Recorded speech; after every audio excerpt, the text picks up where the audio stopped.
to leave your burden there. Just take your burden, take it to the Lord, and leave it there. Oh, trust in the Lord and never in doubt. Yes, He will surely bring you out. Take your burden, take it to the Lord, and leave it there. Leave it there, leave it there. Why don't you leave your burden there? Just take your burden, take it to the Lord, and leave it.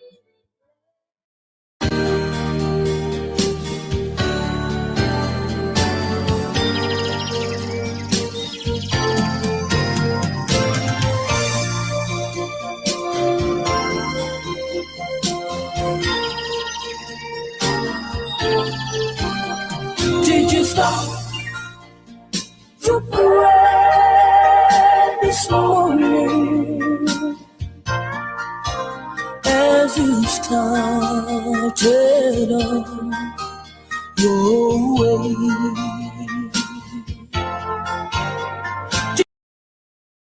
Did you ask?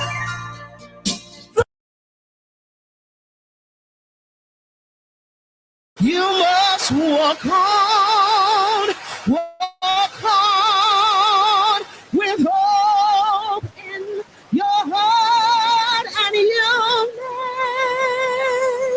never walk alone. You never walk alone. So when you walk through this storm, hold your head up high and never be afraid of the dark. For at the end of this storm, you'll see the golden sky and the sweet silver song of that light. I say walk on through the wind, walk on through the rain, though your dreams be tossed and blown. Walk on, put that hope in your heart, and you'll never walk alone. You never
A story to tell, rebuilding, embracing, and empowering.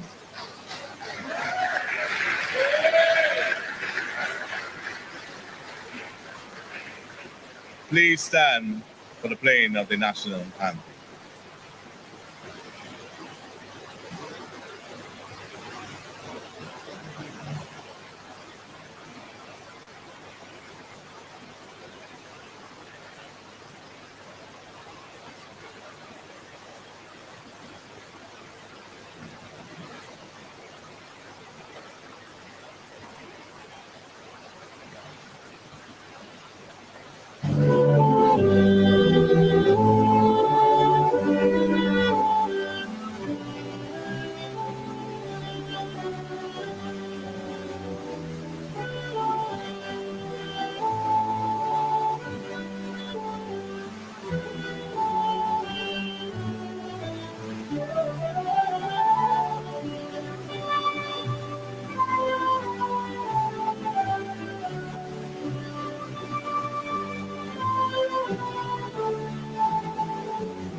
Democratic Labour Party, how are you feeling?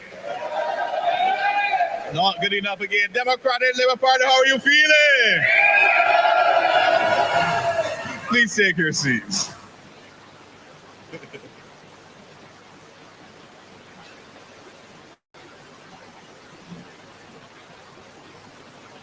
Good evening to all comrades. Our political leader, Ralph Thorne.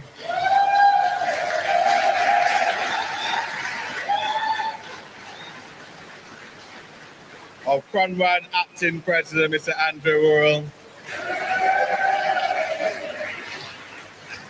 Our comrade acting general secretary, Mr. Pedro Shepherd.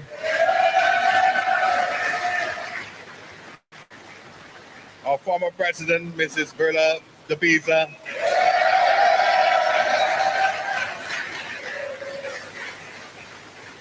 Members of the Executive Council, members of the General Council, all former member of Parliament of the Democratic Labour Party, members,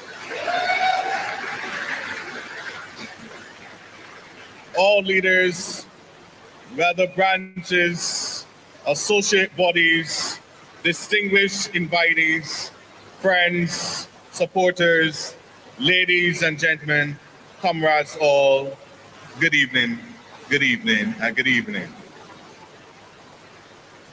Last couple of days, I want to say welcome to the annual conference.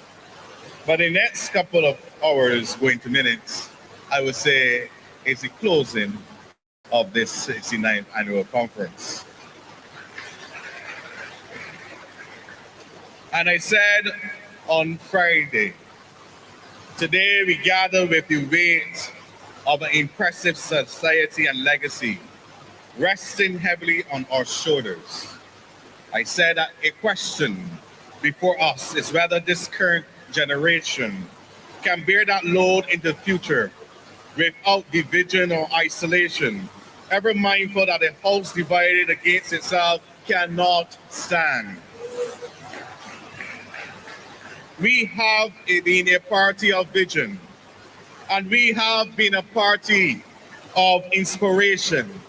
We have been a party of development, and we have been a party of social cohesion. That is a Democratic Labour Party. We have always been of the people, for the people, and by the people. No matter the challenges we face, indeed, like any human institution, we have experienced our ups and downs. Yet, our commitment to people remains unwavering. And it is this commitment that will guide us as we navigate the path ahead. Today, we are gathered at our headquarters to signal to the entire country, Barbados, that we have a story to tell. A story rich in history and legacy. It was a Democratic Labour Party that gave birth to free education.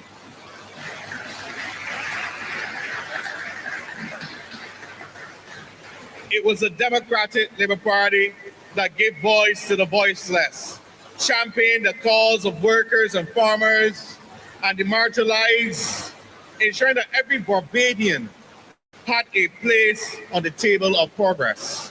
And that is why we have a story to tell.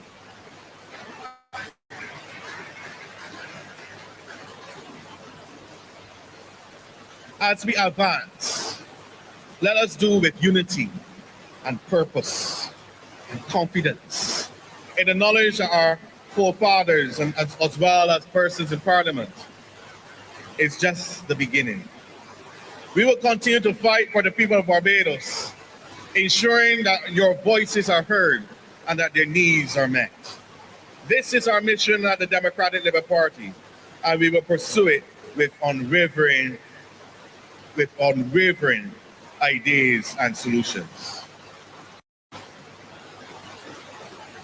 In conclusion, and as I get ready to introduce our comrade Butcher, this session for the last 3 days, we have looked ahead to the future.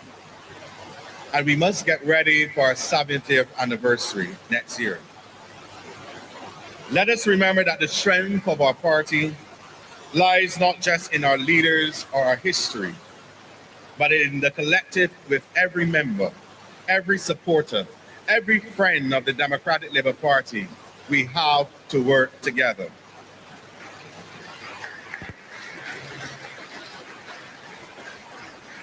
Our story is far from over. And with your continued support, we will write the next chapter with pride and purpose and hope. And I say it to you today, I said it to you last Friday, and I will continue to say it to the Democratic Labour Party. Every drip of water adds to a cup. And every cup adds to a pond. And every pond adds to a lake. And every lake adds to a sea. But we need all hands on deck. Not just one, but all hands on deck.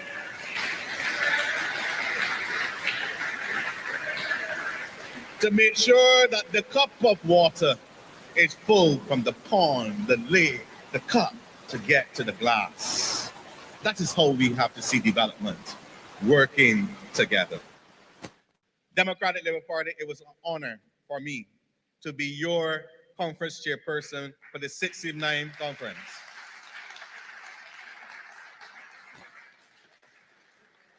It tested me, it made me mature, politically, personally, and emotionally. But I laugh today because there's a bad ending, there's always a good ending. I'd like to thank personally the General Council for selecting me to be your chairperson, and Mr. Pedro Shepherd.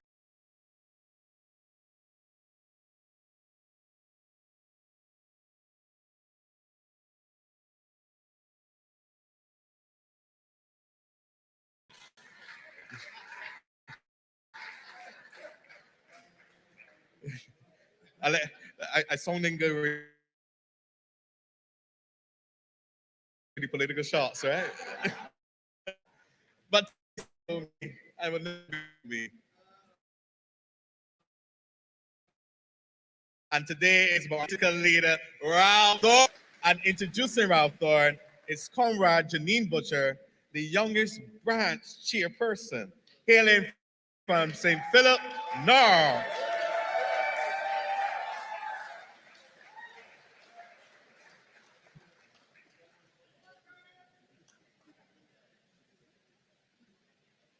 Good evening, comrades. It is indeed a pleasure to be able to introduce our day in politics is indeed a long time.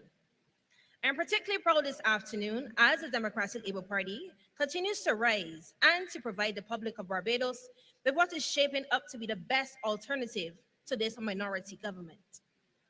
There has been a resurgence of energies across Barbados since February 20th, 2024. People are beginning to now feel safe, knowing that there is an opposition voice in our parliament once again. Well, ladies and gentlemen, we have one of Barbados' finest and most genuine persons here in our midst. Joining those of us who are rallying over the last 6 years, he is as real, natural, authentic, and sincere as they can come. He was a member of the Democratic Labour Party and contested 2 general elections on its behalf before joining the other mass-based parties in Barbados. Tonight, we welcome him back home to the Democratic Labour Party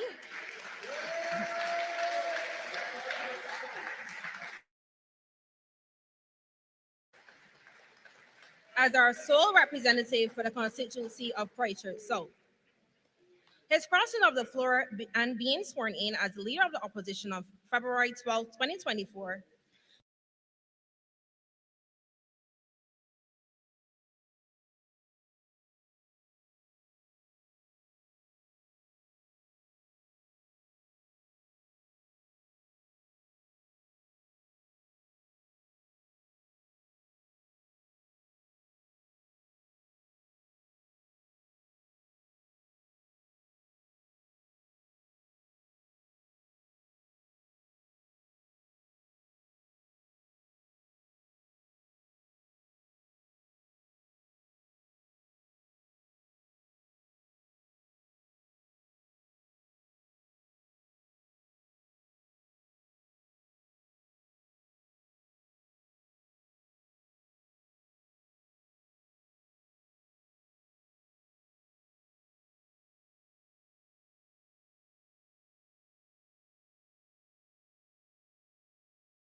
has changed the political landscape in Barbados. He said then and continues to say now that he might be alone on the opposition benches, but not lonely. He is now among dear loving people, people who genuinely care and not pretend to care.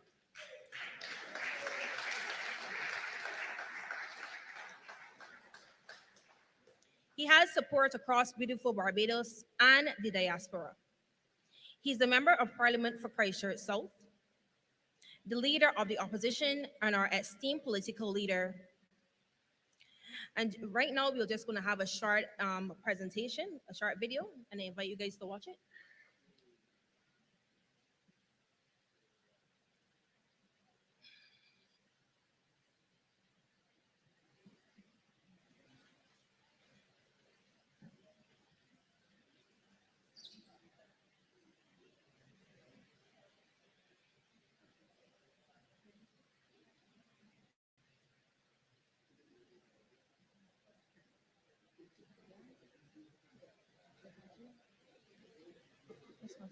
Okay.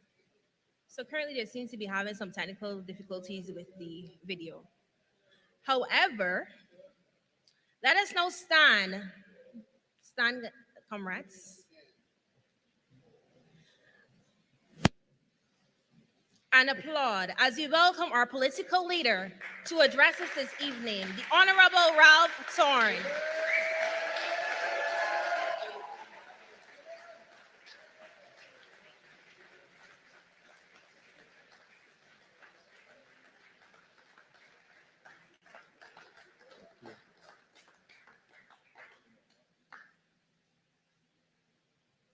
Thank you very much. Do I get to say you miss it?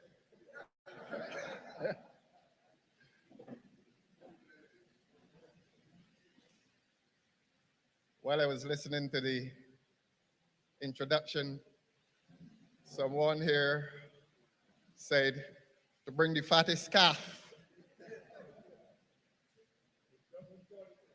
Double prodigal.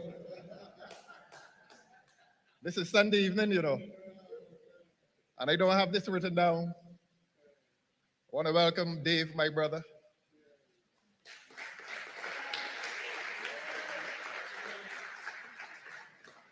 Jerry, that's you in the back. That's him. And pardon me, but I introduced them only because that's Jerry there.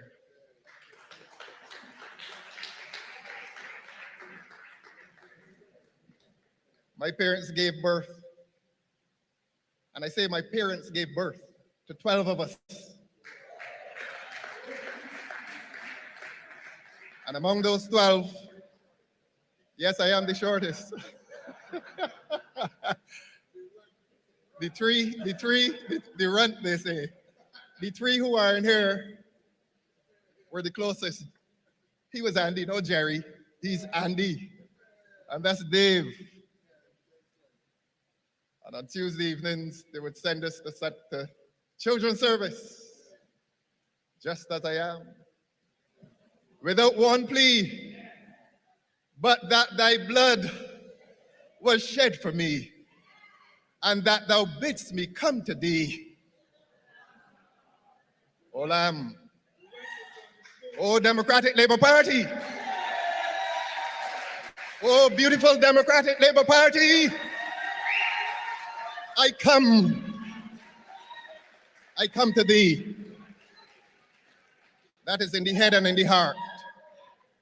Those two wicked fellas that I went to Sunday school with called my brothers. Davey knew that by heart. I said it from the heart. Master of Ceremonies, thank you so much for a wonderful introduction. Chairman, I suspect you and I can have some conversations in the fullness of time. But don't move too fast. You might run past me. And let me join the protocols, and I will not join the protocols by formality.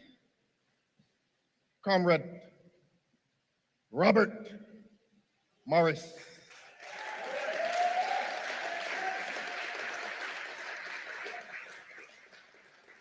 This is the father. This is the new father. This is the living father of this party. And if I had come to this room, and I had not seen Comrade Bobby, it would grieve me. This beautiful man, this beautiful spirit. When I call the name Arrow Barrow and I want the living embodiment of Arrow Barrow, this man, and nobody in this party would ever disrespect this man again. April the 21st this year is a day we will never forget, but it is a day that I want us to forget. When certain individuals defiled the sacredness of this man's name and disrespected him, it is a day that has gone down in infamy in this party. Rise. Rise, Sir Bobby. Your party is with you once again.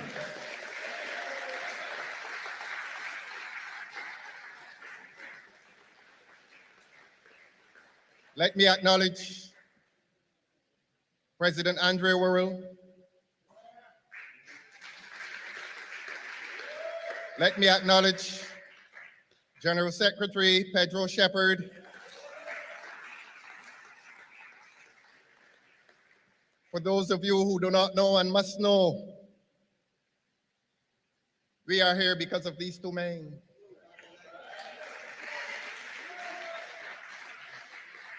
And with every gain they sacrifice.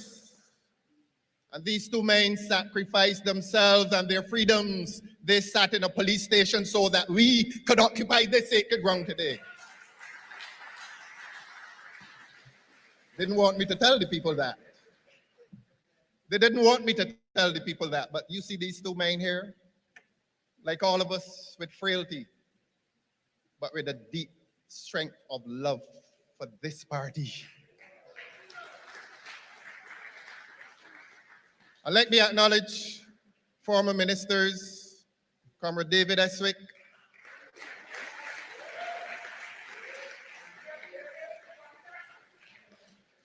Comrade Maxine McLean,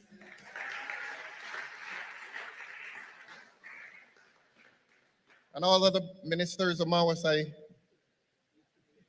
They say old, so I can't see so good now. Richard, Kenneth Bess. When you see these men, have some respect for them. These were the standard bearers, and we honor our standard bearers. And no member of this party will be subject to public contempt while I have anything to do with the leadership of this party.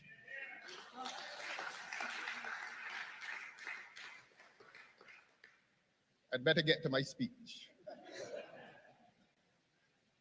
and begin by telling you that these days when I am due to make a speech, I find myself beginning with a question. Today, the question I ask is, why politics?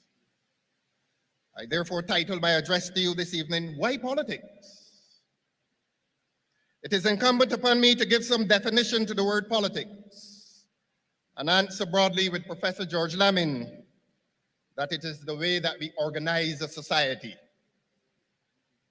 We then remind ourselves that we do not organize a society unless we have that capacity so to do.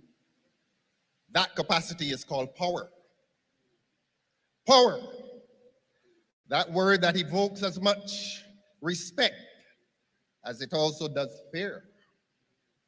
The response to that power often defines those who will possess that power. Do I respect you for the power that you exercise? Or do I fear you for the power that you abuse? These questions are of particular significance in Barbados today. Can the citizens of this country feel that you join power with compassion? Or will they feel that you interpret power as an opportunity to impose brute force? So that when a government speaks of plans to convert military headquarters into a tourism domain, do we focus on the prospects for coastline hospitality? Or do we have a greater concern about the government's possible plan for a militarization of the political culture located in the gentle and rustic fields of St. George? And so the question of trust arises, but we do not also forget our main question: why politics? I believe that we all agree that a society is shaped by its particular and peculiar history. Stripped of its complexities, Barbadian society that we seek to further organize through politics is rooted in a history of a relationship between wealth and labor, the powerful and the powerless. Why politics? That is the material foundation. That is how goods were produced and how humans fed, housed, and clothed themselves. On that foundation that was characterized by that relationship between wealth and labor, and the powerless. Why politics? Where wealth increases and labor grows poorer, the consequences will be social tensions between wealth and labor. Since labor questions the adequacy of its reward for its contribution to wealth. On this very day in Barbados, we have a government failing to justly exercise its political authority to adequately assist a fishing industry of men and women historically associated with labor and powerlessness. That same government gives generous concessions to other industries of traditional wealth and power. When we ask the question, why politics, we discover that governments assume a mediating role in the society and economy, and that their legitimacy derives from the way in which they exercise that role of mediation. Let us return to the historical situation. When labor has felt disadvantaged, it has encouraged itself despite the legal impediment that deem labor organizations to be illegal combinations, such as they were called in Britain. We ask again, why politics? And in 1940, a local Barbadian parliament of politicians felt constrained to legalize those combinations of laborers in the aftermath of the 1937 riots. Our parliament was also following England in that regard. If the Industrial Revolution in Britain that gave rise to industry over agriculture was to prosper, the value of industrial labor had to be recognized. The law courts also responded and determined that trade unions had access to the courts and could sue or be sued, although they were considered not to have legal human or corporate personality. On another occasion, you will ask me whether the phrases access to the courts and access to justice are synonymous. Right Excellent Errol Walton Barrow answered that question in an interesting way when he cautioned his fellow citizens at the time that if they wanted justice, they should stay out of the courts. He did have that rather unvarnished way of expressing himself honestly. In the politics of today, do we express ourselves with similar honesty? Mr. Barrow remains to this day Barbados' most beloved and revered politician.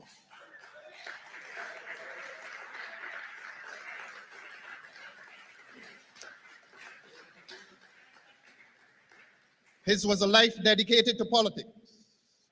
I must hastily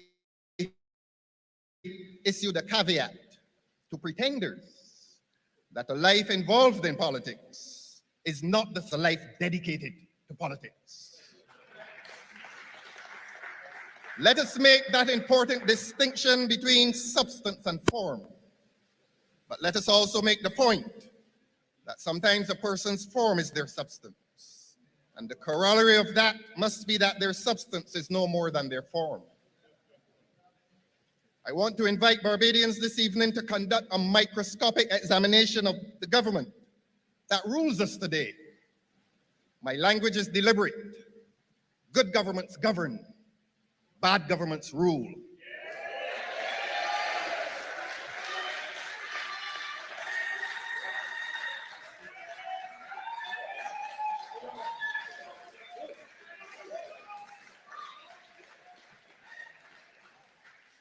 Good governments subscribe to authentic democratic traditions. Bad governments are autocratic and repressive.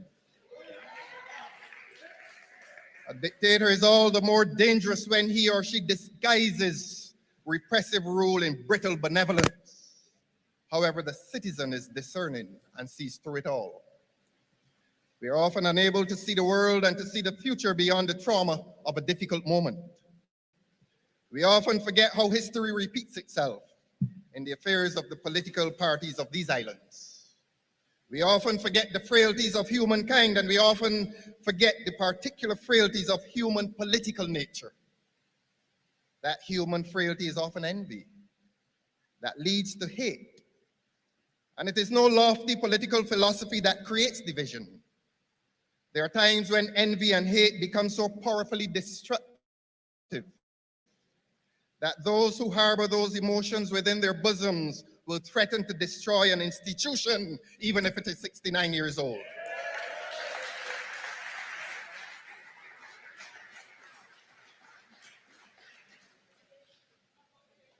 I want to remind you that when 400 years ago, William Shakespeare recorded the tragic event of Julius Caesar's assassination, it was only Brutus who joined in the conspiracy for the noble cause against tyranny. All the other conspirators were motivated by envy. It's nothing new in the affairs of men. We come to the realization that there can be no equal meeting between persistent folly and wisdom, nor is there any possible negotiation between dishonesty and honesty.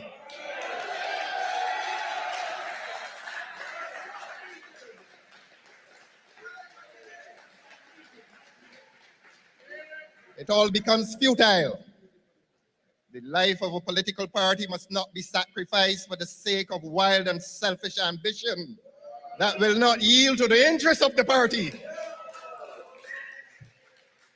becomes a measure of character and fortitude that wise and honest men and women continue on a path to chart their distances and refuse to become engulfed and consumed in that difficult moment.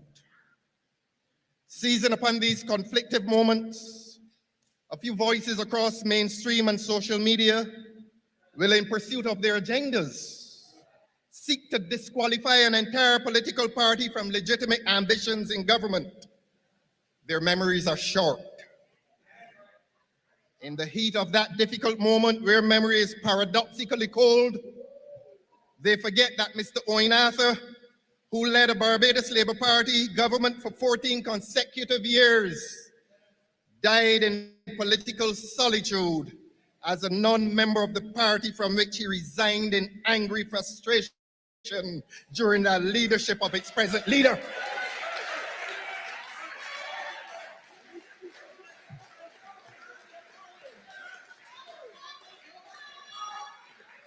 We have a story to tell indeed. More significantly, they were all members of parliament at the time of his resignation from the party, and they were an opposition party. Preceding that event was a vile attack by one member of parliament on another colleague member of parliament during the transition of leadership from Mr. Arthur to Ms. Motley in the immediate aftermath of the 2013 general election. That verbal attack became the subject matter of a civil lawsuit filed by the alleged victim on the alleged slanderer. It was a lawsuit that remained alive and pending while both litigants sat in a cabinet together after the 2018 general election. We heard no talk then of instability in government, nor in the Barbados Labour Party. There's no evidence that both men were relieved of their ministerial portfolios as a consequence of that lawsuit, which I believe is still pending, during that first term of the current Barbados Labour Party government. Oh, how some memories grow cold, even in the heat of their political biases. Did the few commentators in the mainstream and social media speak of these events as disqualifying the Barbados Labour Party government from occupying office? What cold memory. What convenient opinion. The expulsion of Maria Agard from the Barbados Labour Party serves only to expose the ruthless banishment of a talented young professional and politician from a party and from the public life of Barbados. The Barbados Labour Party's only redemption was that she was secretly supported by a few parliamentary colleagues at the time. Their political conscience is now buried under the lucrative and prestigious high office that they hold. Why politics? Oh, politics. In a tirade at the bottom of the steps of Parliament, now to a global YouTube audience, Mr. Owen Arthur famously characterized the then opposition leader and present Prime Minister as a despot. Barbadians now judge on a daily basis as to Mr. Arthur's prophetic wisdom.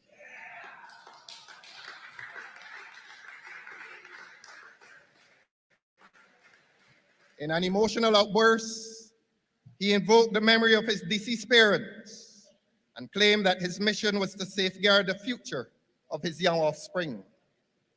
Mr. Arthur is dead. How are the young offspring of his generation faring in Barbados today? Let us be brutally honest. Emigration is now the preferred recourse for Barbados' aspirational young people. This is no time to make bland and vacuous statements about the politics of hope, when the evidence of hopelessness begs for admission at the trial of a loss of confidence among our youth. This tragic flight of our finest human capital is a crisis that our government refuses to acknowledge.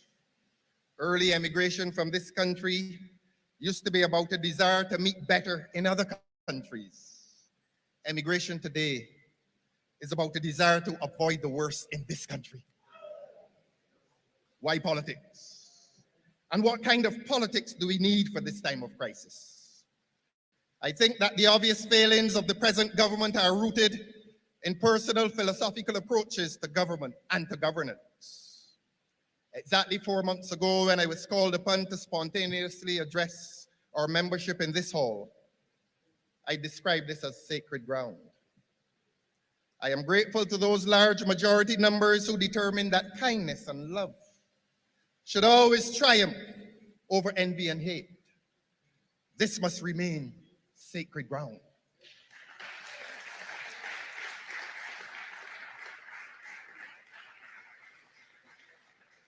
Those founding fathers of this great institution gave their lives in the cause of love of country, love of justice, and love of party. Let us no longer waste the expansive walls of this great hall with mere paint. The time has come when those names need to be engraved on bronze plaques across the expanse of this noble edifice. Long may their names live in our memories. Long may their examples of service guide us, and may we never defile this sacred ground. It is this sacred ground that gives greater formation to that larger sacred ground called modern government in Barbados. Why politics? It was those founding fathers that taught us that the interests of the collective must rank with priority over individual interests. They lived modestly, and their families survived them, not with great financial wealth, but with the wealthy legacy of honor in their names. The motley regime seems to have inverted political service to a personal philosophical stance that emphasizes individual interests over collective interests. It is a political approach that amplifies, one, the venality of the pursuit of personal wealth, and two, the vulgarity of the pursuit of celebrity status, or both in their ideal. Upon their course, the nobility of the pursuit of social justice becomes the path less traveled. My question as to why politics becomes an even more urgent interrogation. This government's mantra, and I quote, "This is who we are," has never been more apt among the venal and the frivolous. The measure of commitment to progressive political causes has diminished, and bawdy bacchanalian indulgences reveal the form and substance in this government. A society looks on with embarrassment or bemusement at best at what has become a yearly ritual of public gyration among those who hold high office. Maybe these are different times, but should we not set boundaries and uphold standards in the eyes of our children? The politician, the pastor, and the policeman were revered social figures of dignity in erstwhile times. so that when social media reveals the horror of similar behavior among our primary school children, a prime ministerial call is made for 5 minutes of national prayer a few days later. As if the sacredness of prayer is a matter of political interlude, fearing that our private accusations of insincerity may have been an unfair judgment. A few days later, she who calls for prayer is telecast on social media in not dissimilar spectacle and indulgence.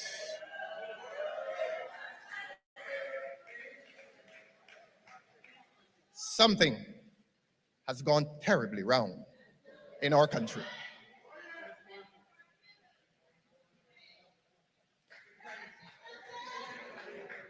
When Mr. Oinatha left the Barbados Labour Party, he accused the organization of having lost its soul. Maybe we never accepted his judgment. If the soul is that accumulation of virtue, sacred beliefs, and moral principles, we must now fear that an entire country may be at risk. If this Democratic Labour Party cares, and it must, it becomes this party's urgent task to join the national mandate to retrieve that precious intangible asset called the soul of this nation.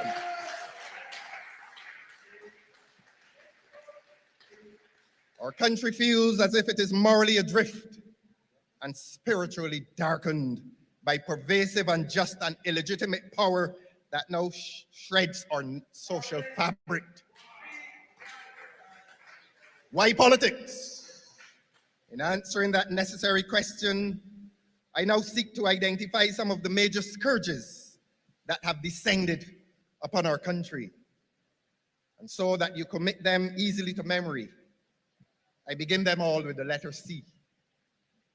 Corruption, cost of living, crime, culture of moral decay, and constitutional conundrum. They crash against us like 5 horsemen of our social and political apocalypse. And to those 5 C's, I will add within the category of that cultural deficit, government's indifference to the social importance of the church, cricket, and calypso. Let us go to corruption. A government's corrupt propensity begins with a political stratagem that if, and I quote, if we cannot guarantee your support, we will buy you, unquote. We therefore live under a government that is transactional in its relationship with the people. Financial transactions replace moral engagement, money over morality. In this regard, the National Cultural Foundation and other agencies of government may be called upon to disclose how they spend millions of dollars annually on a select few entertainers, while also subsidizing private for-profit fetes with public monies. One minister recently confessed publicly that government intends to give financial rewards to its mischief makers on social media. It was a startling admission that drew an entire article by the editor of a newspaper. At the risk of offending a few beneficiaries, we must have the courage to expose these unjust truths. All this happens while many of our little children miss days from school because there's no breakfast at home. Teachers will tell us that some children who come to school fall asleep in the class because they've had no breakfast and are hungry. This is happening in a country where parents in the cashier's line at the supermarket quietly and discreetly ask others in the line to help them with their grocery bills. It is corruption when the government's misallocation of public monies becomes related to suffering. I have already complained about massive financial wastage in travel, while our social welfare agencies plead for larger subventions. I say that the people of Barbados must strongly disapprove when a Prime Minister promises an investigation into the scandalous Hope Housing project And when the matter comes to the Parliament's Public Accounts Committee for investigation, the government's parliamentarians frustrate the process by asking for its deferral. Shame. I was not so naive as to expect that government's parliamentarians would have impeached a colleague at the end of an investigation. But I was magnanimous enough to have expected a basic sense of propriety in allowing the chairman of the Public Accounts Committee to set the agenda on matters for investigation. I knew, and they knew, that the nature and quality of evidence given at a public hearing would have swayed the public in its judgment of this government's activities in the transaction to which no satisfactory account has been given for $60 million of public monies.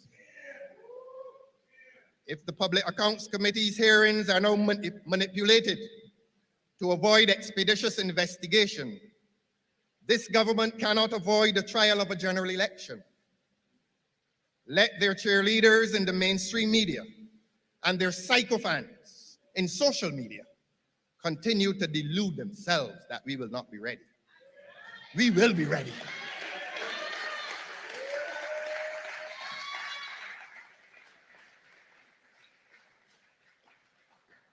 Cost of living. Cost of living.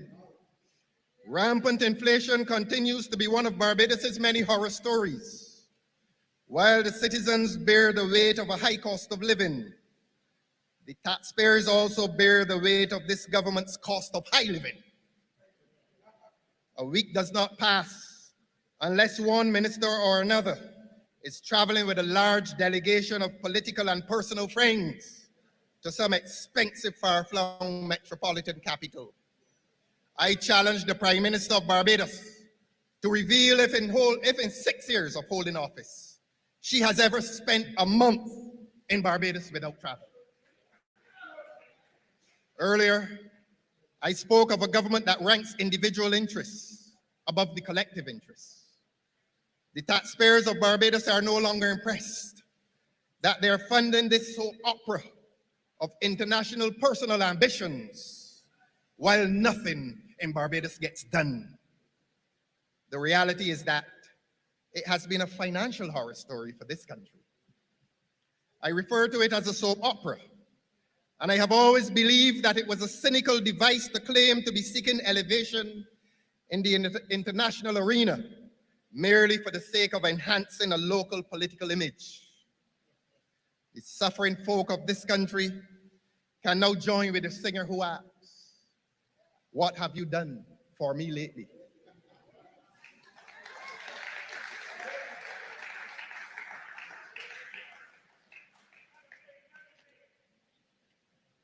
The national economy now rests on massive foreign debt, accumulated in a reckless spree of international borrowing. The pangs of the economists will run dry in their incessant legitimate protests. We turn to crime. The people of Barbados must now ask this government why there has been a rush of legislative activity only in recent times. The citizens have felt a quiet and abiding discomfort at this government's apparent inertia and reluctance to pass genuinely tough criminal legislation. The government passed a weak bail act in response to my call for tough and resolute legislation to deal with the problem of recidivism by persons already on bail for serious offenses. As a lawyer, I must be concerned for the rights of the individual. As a parliamentarian and a parliamentary representative, I must also be concerned for the safety of the innocent majority, including a 12-year-old child. I am repeating my call for anti-gang legislation and demanding that the government save the lives of our young men from weekly murderous death. I am repeating my call for this government to cease its interference in the operational activities of the Barbados Police Service.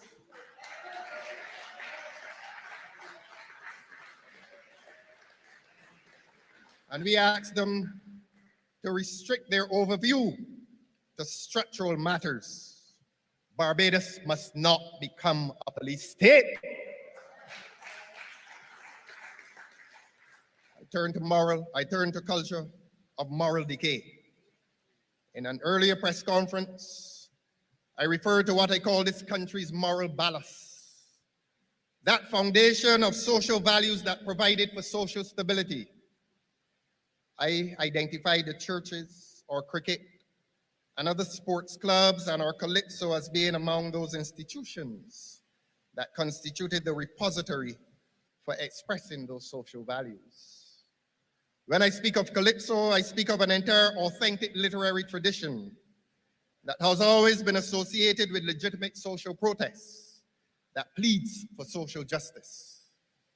The National Cultural Foundation must tell the people of Barbados if calypsonians must first submit the lyrics of their songs for scrutiny as a condition for financial assistance. These are elements of authoritarianism. It is the same National Cultural Foundation that censored Praise Academy of Dance, a religious group, against their constitutional right to freedom of expression and religious freedom.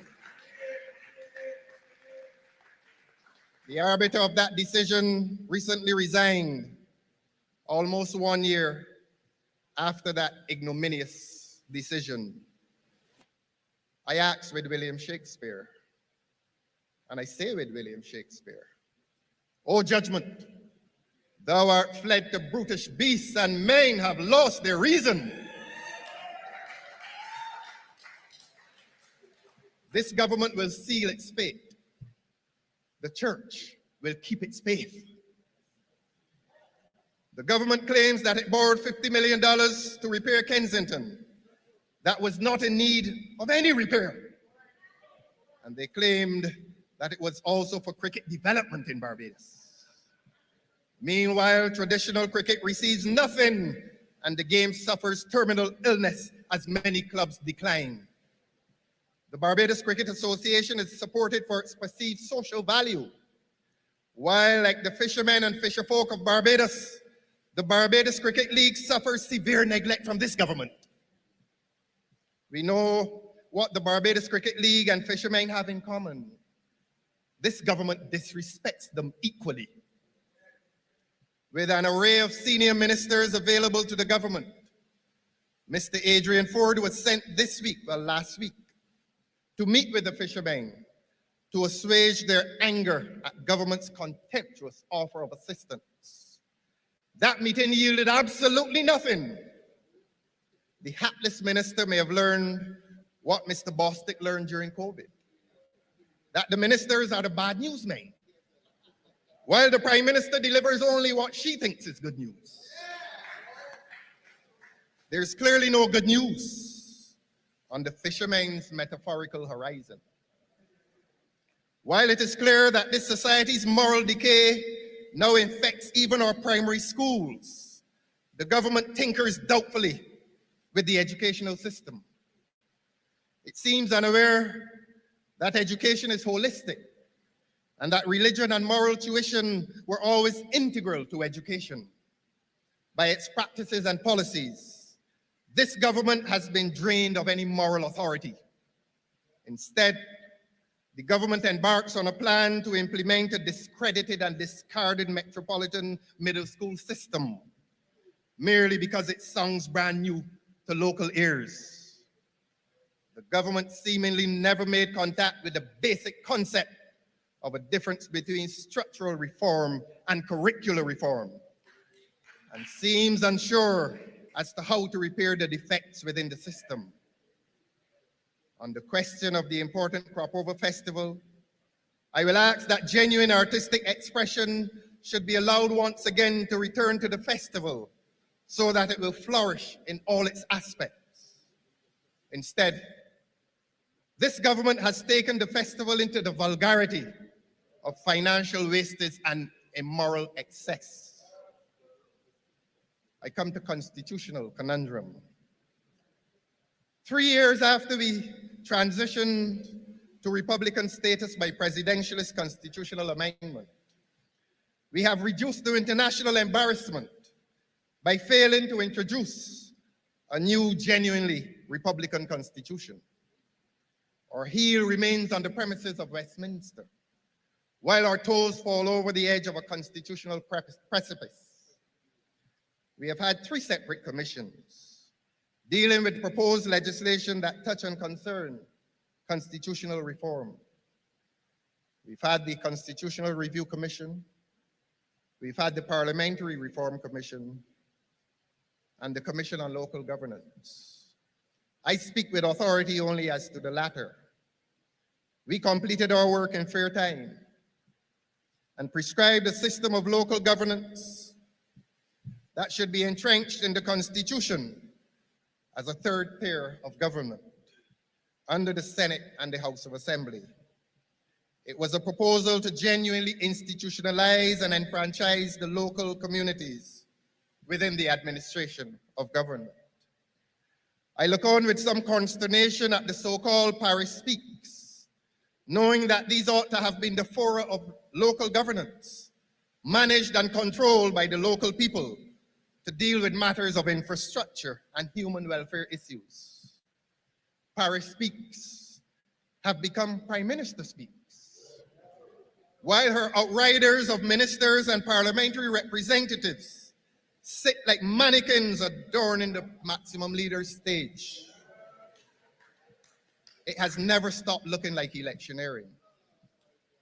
We call on this government to complete the matter of a new Republican Constitution by the 3rd anniversary of the transition to Republican status, and thereafter to genuinely consult with the public as to its content.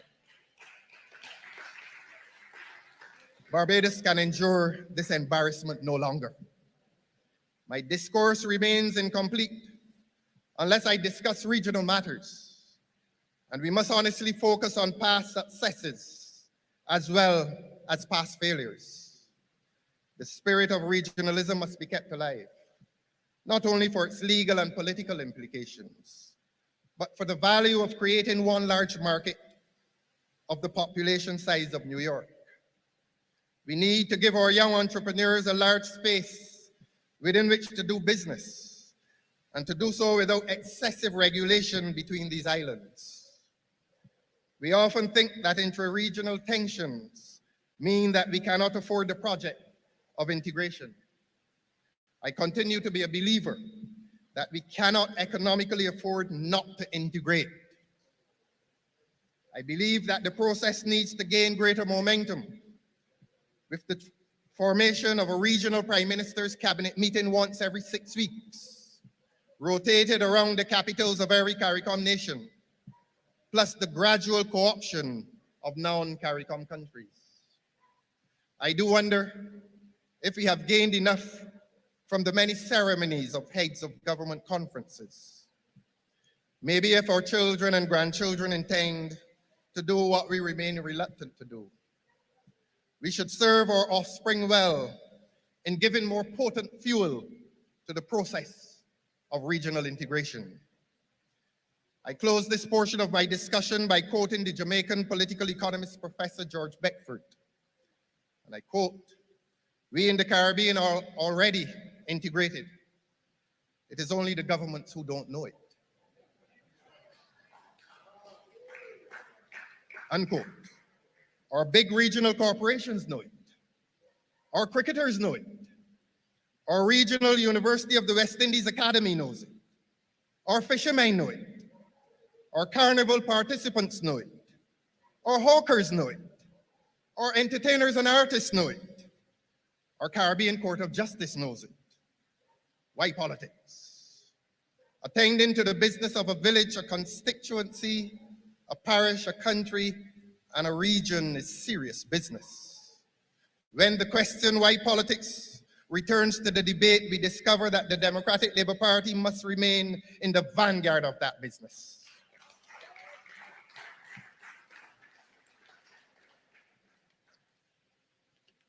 This Democratic Labour Party renews that commitment to this serious business and pledges itself seriously to the political business of this country and of this region.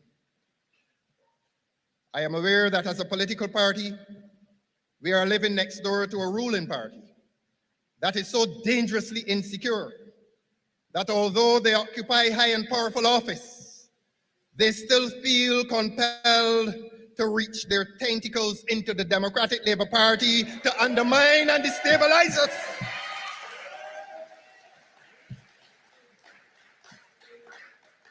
In a small country, there will be cross-border personal friendships and familial ties.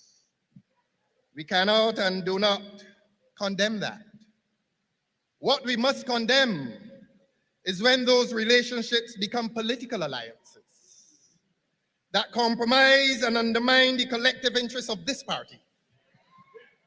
Serious political causes then become sacrificed in the name of political gamesmanship.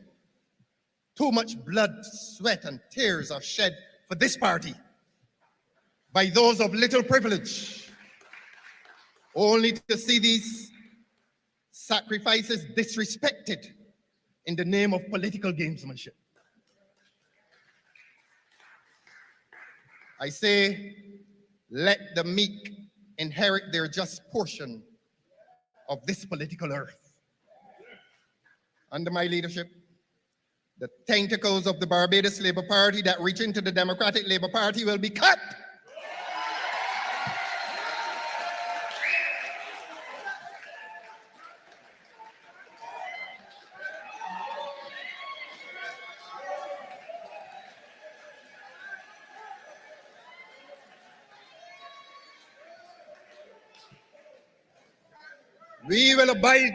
We will abide this mischief no longer. We have the people's work to do. There will be no negotiation with those who have been sent to undermine and destabilize us.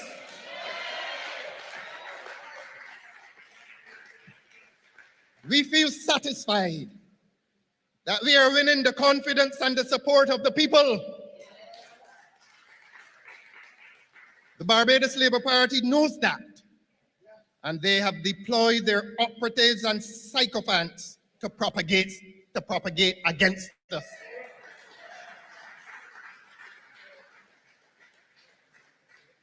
They even now want to determine who is best to lead this party. The Barbados Labour Party wants to determine who should lead this party.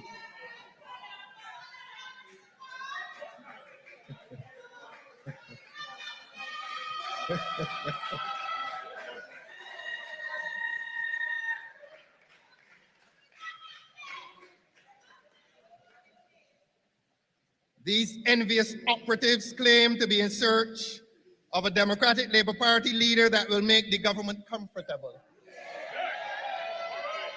We are not here to make the government comfortable. Inside and outside of Parliament, I intend to continue to be this government's worst nightmare.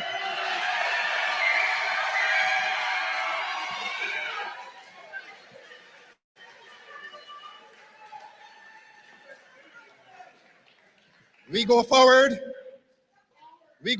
as a united party, true to the cause of the forefathers. We are making serious preparations to humbly occupy the offices of government.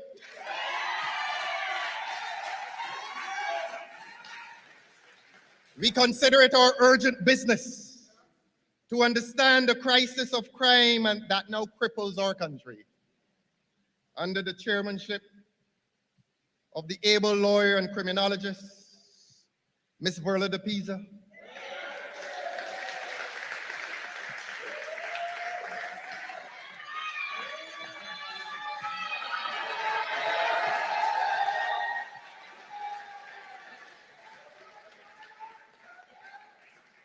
our party's Commission on Crime has already produced an interim report. Already. Verla, you continue to work for a party that owes you more than it may ever be able to repay.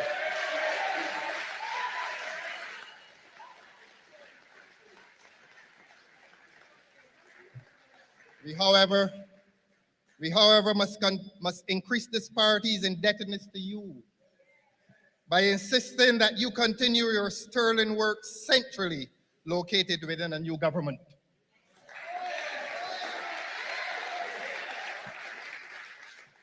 We are presently constituting a commission on education reform. We know that education is too sacred an institution to be wasted and exposed to the recklessness of this government.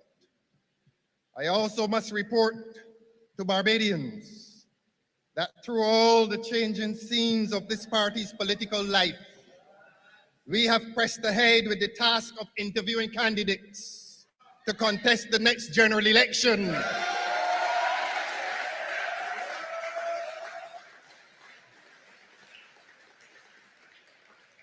In short time, these persons will submit themselves to the various organs of this party as part of the further process of selection and ratification. Today, I am pleased to announce a number of official spokespersons for this party as follows. Your humble servant, Ralph Thorne, will speak on finance, the public sector, and urban development.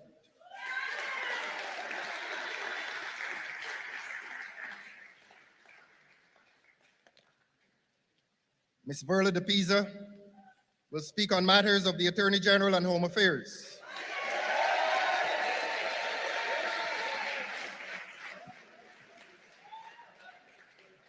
Mr. Ryan Walters will speak on energy, small business development, entrepreneurship, and housing.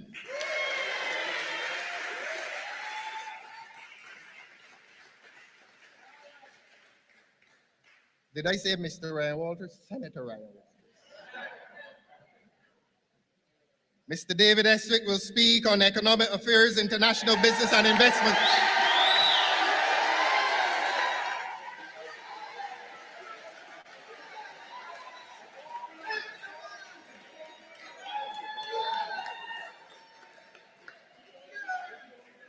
Mr. Alvin Toppin will speak on culture.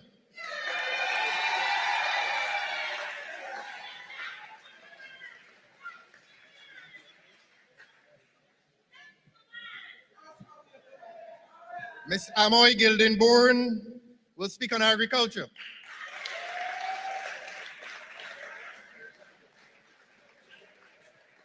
Mr. Andre Worrell will speak on health.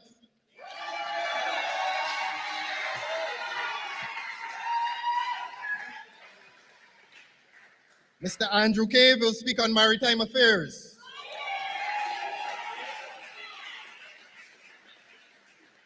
Ms. Felicia Dujon will speak on education.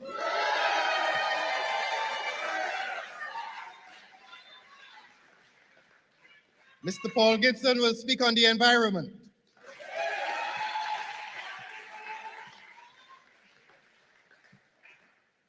Our General Secretary, Mr. Pedro Shepherd, will speak on transport, public works, and rural development.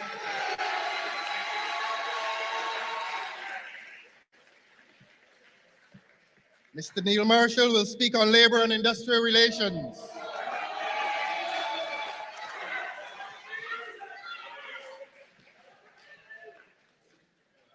This gentleman had to attend family function, but please acknowledge Mr. Richard Seeley, who will speak on tourism and international transport.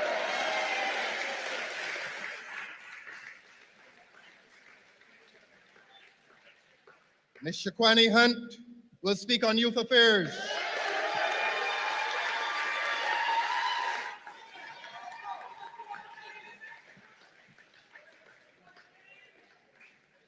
Mr. Simon Clark will speak on community development and social welfare.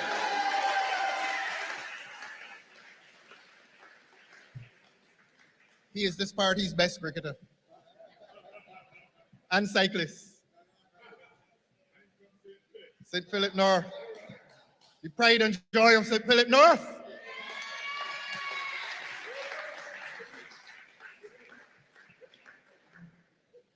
This lady is in England. I hope she's watching us. And she has given us permission to ask her to speak on sports, Miss Dawn Marie Armstrong.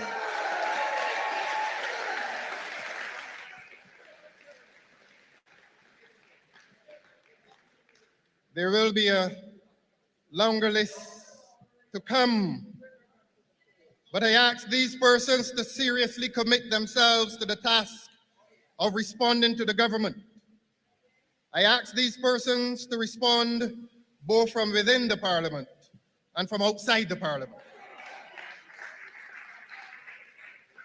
We have assembled an impressive team of academics, professionals, and intellectuals to advise our various spokespersons. These are exciting times to be in preparation for our government.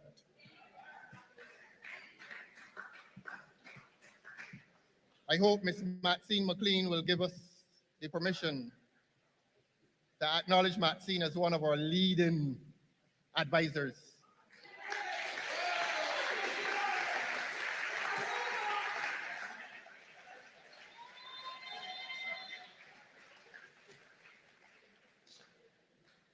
On just about everything, including mentorship of the virtuous young women in this party. Thank you, Maxine. Thank you. We have been a small parliamentary group of 3 persons. I want to thank the senators for the service that they have given over the last 6 months.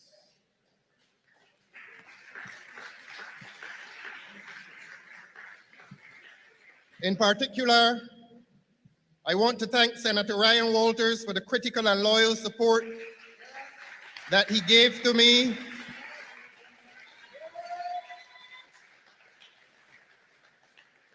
I want to thank Senator Walters for the support that he gave to me as chairman of the Public Accounts Committee as I attempted to carry out the work of that committee on behalf of the people of Barbados. By the powers vested in me, by sections 39 and 36 of the Constitution of Barbados, I announce that Senator Walters will be joined by a new senator when the Honorable Senate resumes its business.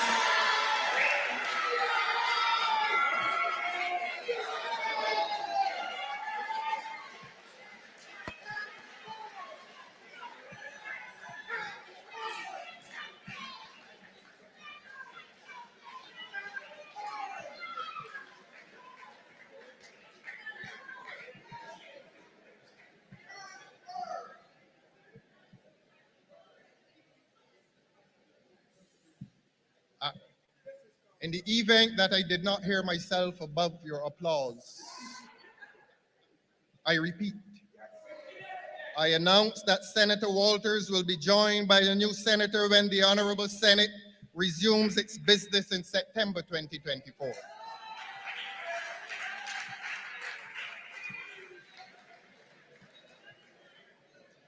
The public is now well aware of the trials and tribulations that we have faced as a political party in the past, before my arrival and after. I put the interests of the party before my own experiences. I therefore thank the many God-fearing individuals and the churches that continue to hold this party and meet up in their prayers. Our gratitude runs deep. We have learned to be patient, and we have learned humility and grace. We know the power in both these virtues. Let our enemies and detractors now understand that these virtues are evidence and manifestations of strength and not weakness.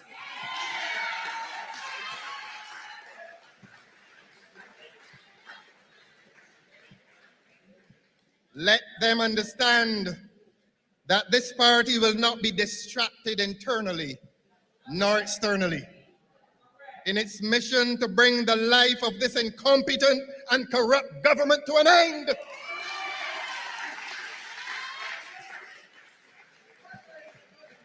I pledge a quality of leadership to this party that is fair, just, and compassionate, yet firm, resolute, and strong.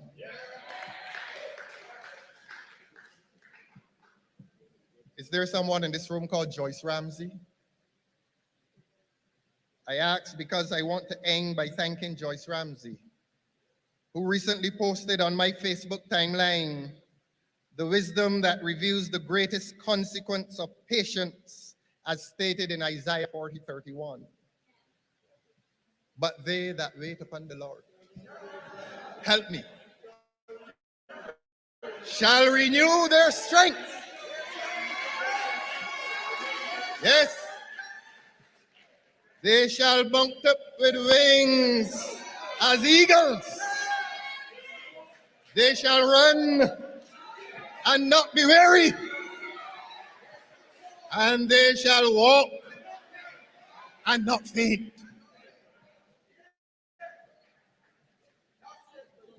Let us now answer the question, why politics? By reminding that it has been political activity that has liberated the suffering and the downtrodden and has given voice to the voiceless. We answer the question, why politics, with affirmation. God bless you. God bless this great Democratic Labour Party. God bless this Caribbean. And God bless us all.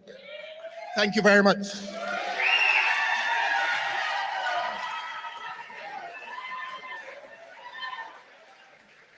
Power to the fucking people. Power to the people.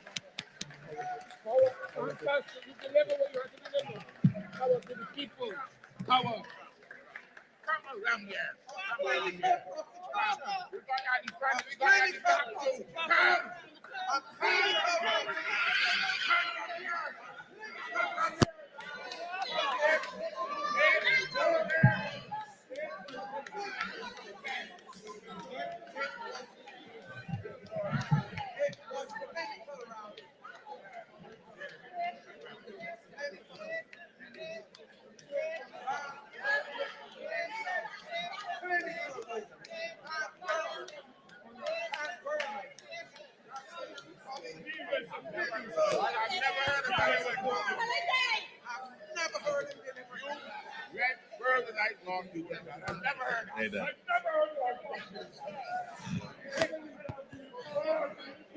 Good evening and enjoy your ending of the 69th conference.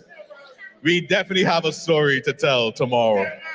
Congratulations on the new appointed spokespersons.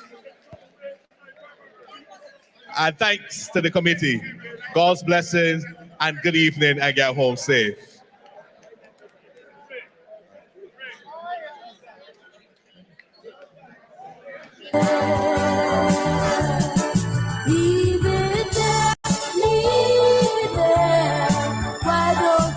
At this point in time, the conference is suspended and it will continue at General Conference at General Council.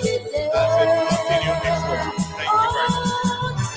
And the person is in the Down, yes, you surely bring you out. Take your burden, take it to the Lord, leave it there. Leave it there. Why don't you leave your burden there? Just take your burden, take it to the Lord, and leave it.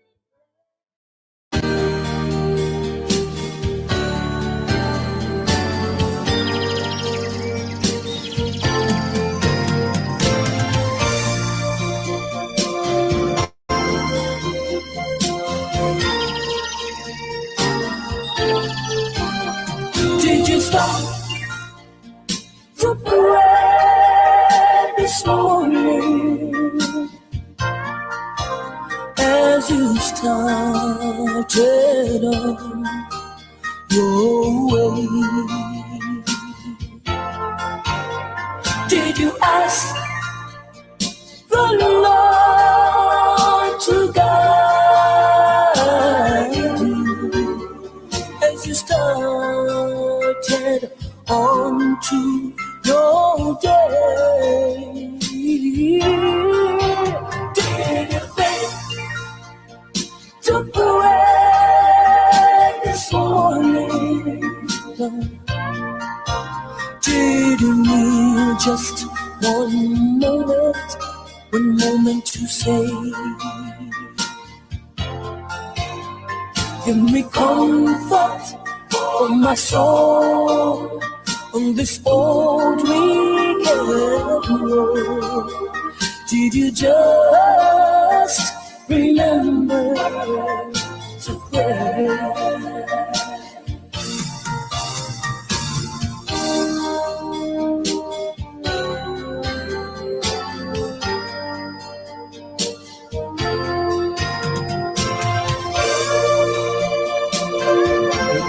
Hello, hello, hello, hello. Hi, everybody. Good evening. Are we still there?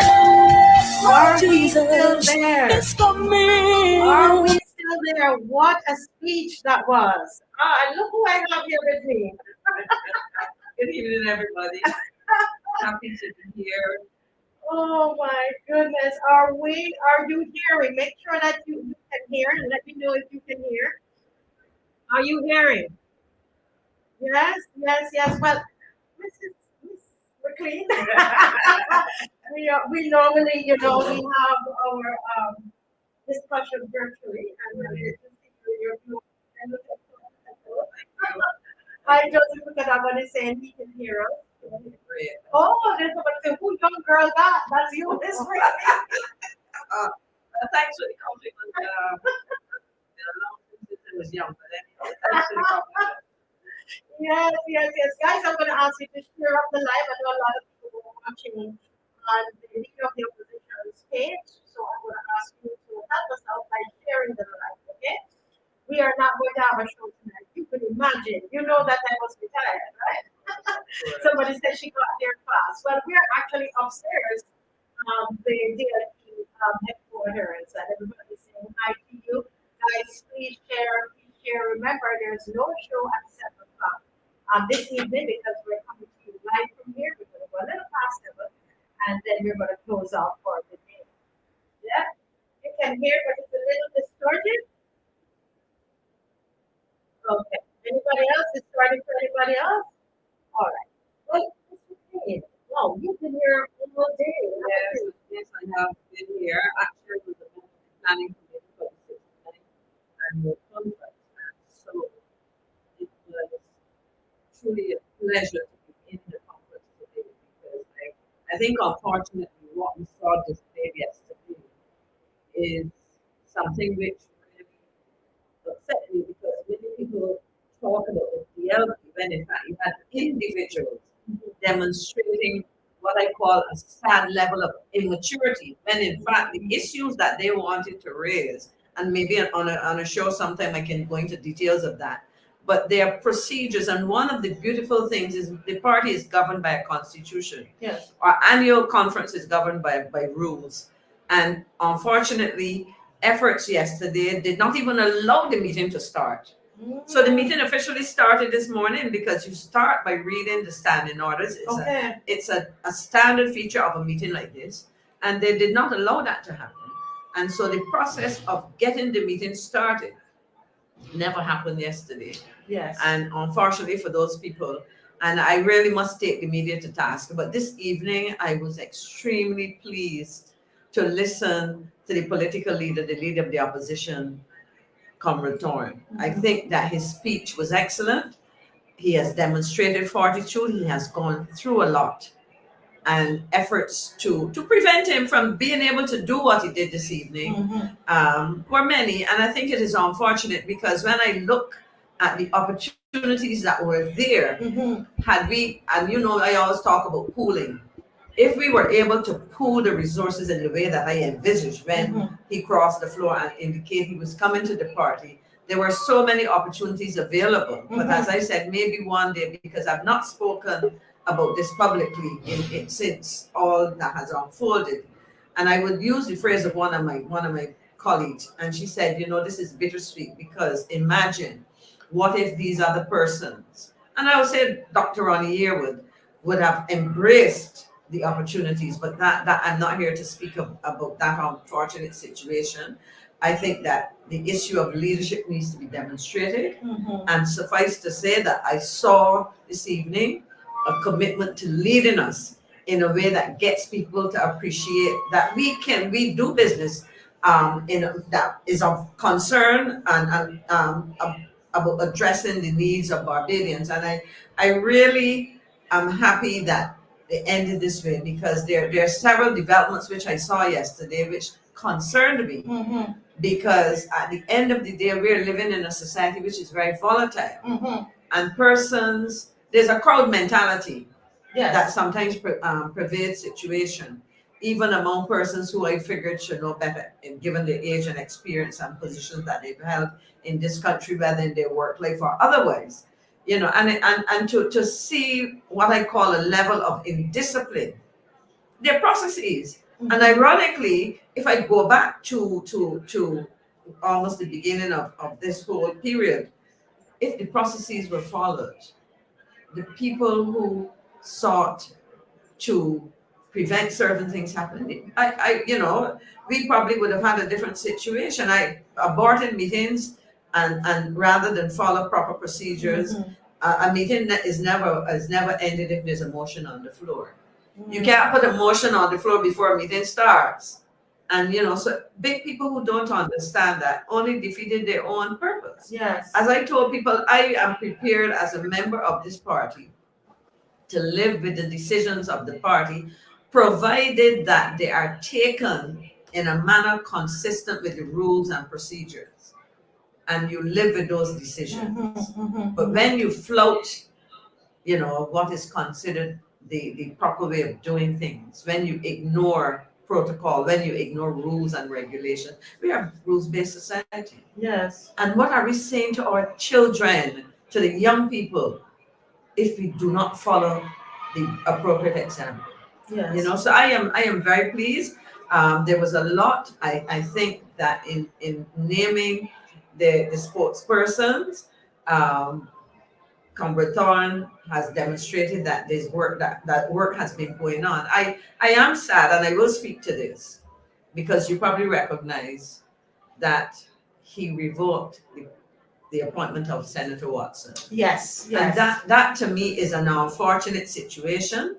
But all in all, I think I certainly, in responding to questions, sought to move away from speaking to what we were seeing.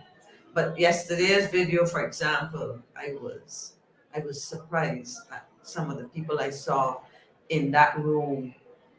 When you say you saw people in that room, it's not so much that you were, that people can disagree, but you're saying, because they could very well disagree with the leader of the opposition.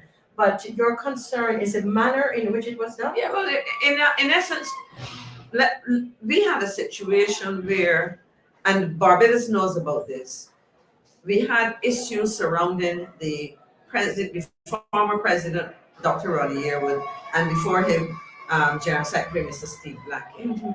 And we saw those things play out in the public domain, leading to members to bring motions to have them disciplined. Now, there's a clear procedure that is followed.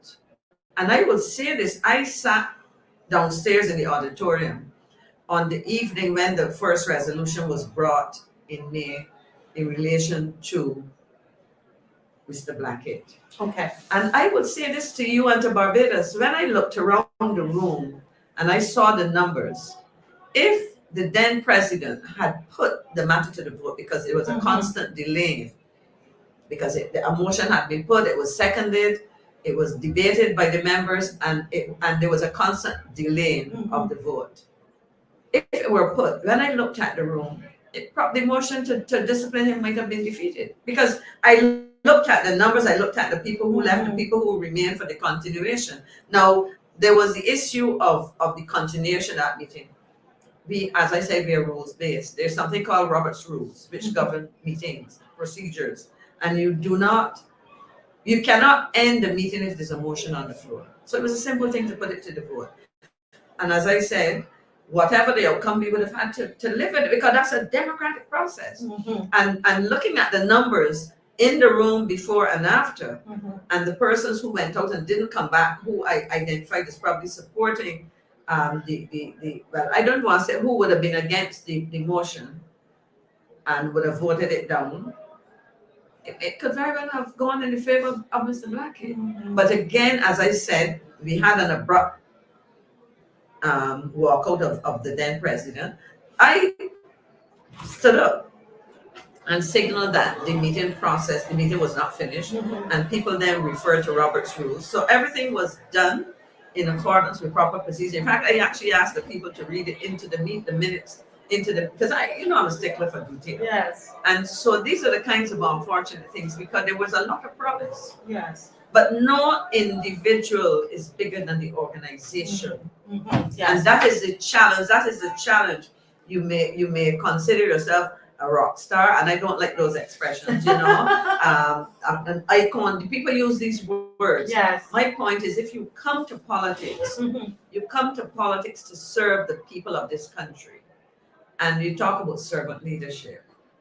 And so this is the kind of thing I see. Well, we have within the as Barbados, within the context of your show, we have been given the opportunity, Barbadians, to engage Mr. Thorne. And I think people will form their own judgments. But I'm speaking now as a member of this political party. Yes. That we have standards to maintain. We cannot behave like rabble-rousers and then expect Barbadians to say, look, they're serious. But I would say to Barbadians, I sat through from a service this morning until the meeting ended just now, in a meeting that was conducted with cordiality, where people were robust sometimes in their comments, which expressing their opinion.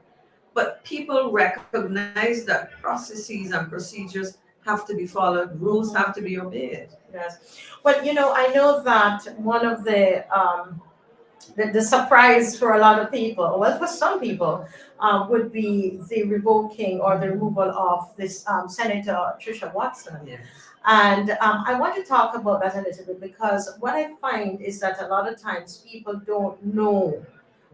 They're surprised now. You would know some of what was happening, and some of those issues. And we could speak in general ways. So we would see her. We are seeing her performing in the Senate. Very well. Very well in the Senate. So what would have caused Yes, what would have caused this? Now, from my perspective, first of all, let me say that any political appointee, whether you're a minister of cabinet, a Senate appointee, as I was, you serve at the pleasure of the person appointing you. Okay. However, that person does not take that authority lightly, and I would say that. Now, I personally attempted on multiple occasions to shield the party and Senator Watson from questions that were raised. You see people comments in the public domain.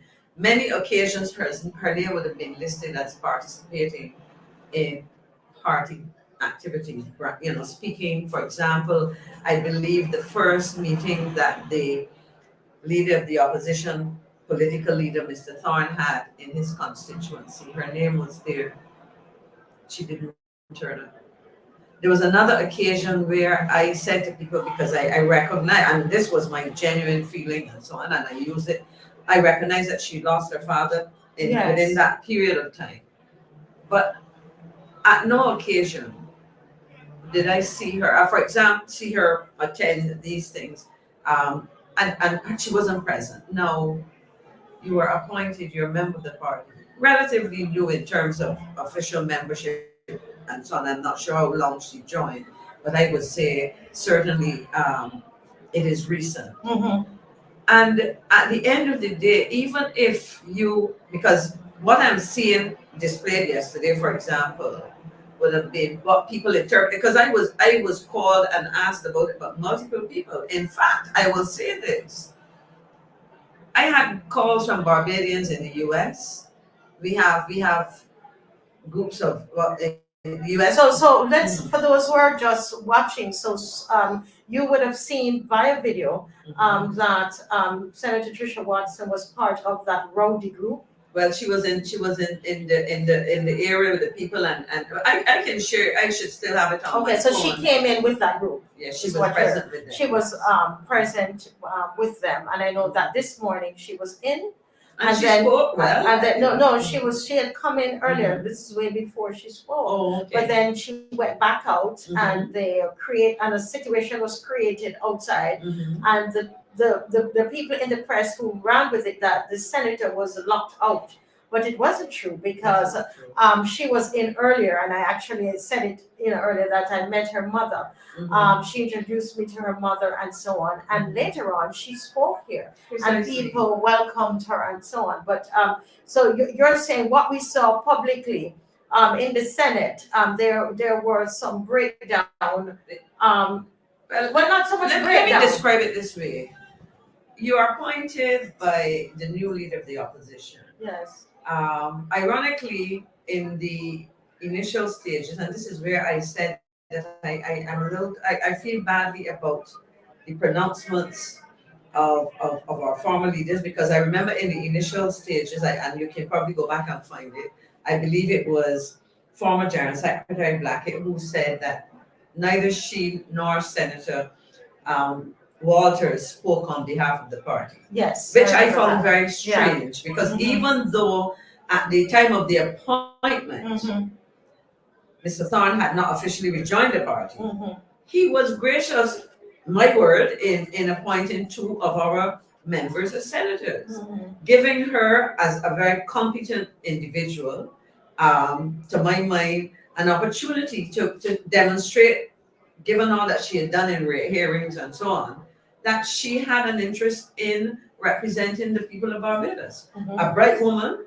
with what I thought, and I'm sure still exists, excellent opportunities if she's interested in a political career. Yeah. But even if not political career in terms of being a member of parliament or whatever, in public service, let me put it like that.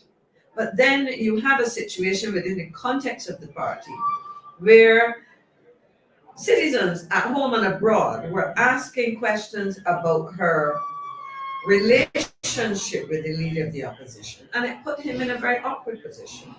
And over time, people inside the party were asking questions.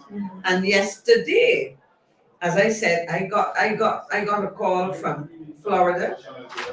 This was the situation where many Barbadians were asking about what they saw in those images. So I think it is sad. I mean, it is unfortunate for me. But if I can add, the leader has to make decisions. Because I mean, I'm going to be straight, because I did ask some questions about it, and what I was told is that and viewers need to understand that since the leader of the opposition had an office, and in that the leader of the opposition in Barbados, the formal opposition would be Ralph Thorne, would be Senator Tricia Watson, and Senator Ryan Watson. Those would be Walters would be the official opposition. Yeah.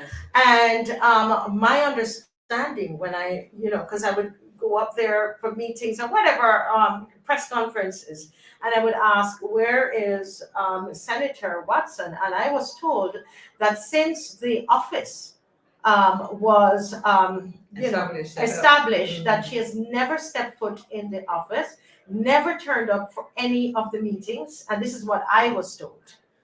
So I'm just being honest as well. So I was a little shocked about that, and that she just did not relate with the minister, with the leader of the opposition and with the office. So Mr. Ryan Walters would be there, and he would be meeting with the others, but that she was never stepped foot in the office of the leader of the opposition. And it's while we love Miss Watson, that's a bit unfortunate, I think. I think so, and I think the problem is that you cannot be halfway in and halfway out. Yes, you have to commit yourself, and if you believe that you have some differences, you you accept the position and you accept all that goes with it. I remember being appointed as senator. I remember being asked if I wanted to, I was asked by late David Thompson if I would be interested in running, and I said to him, I had never had an interest in elected politics. I will serve the party in the background.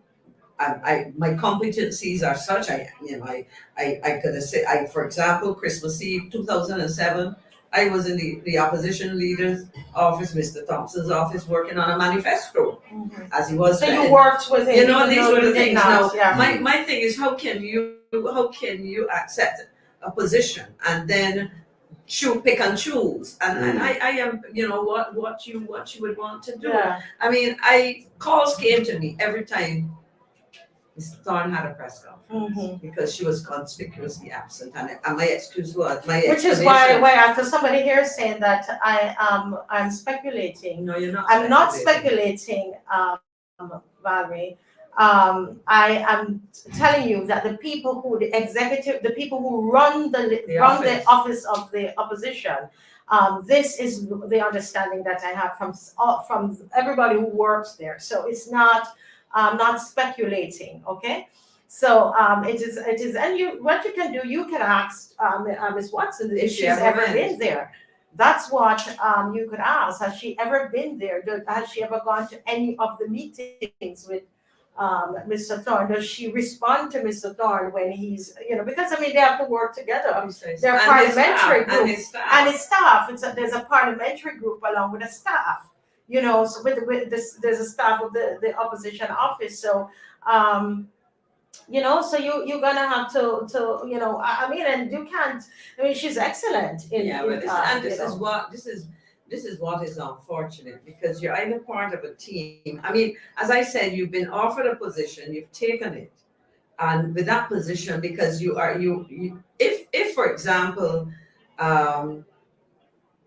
Mr. Thorne had not joined the Democratic Labour Party. And let me put it this way.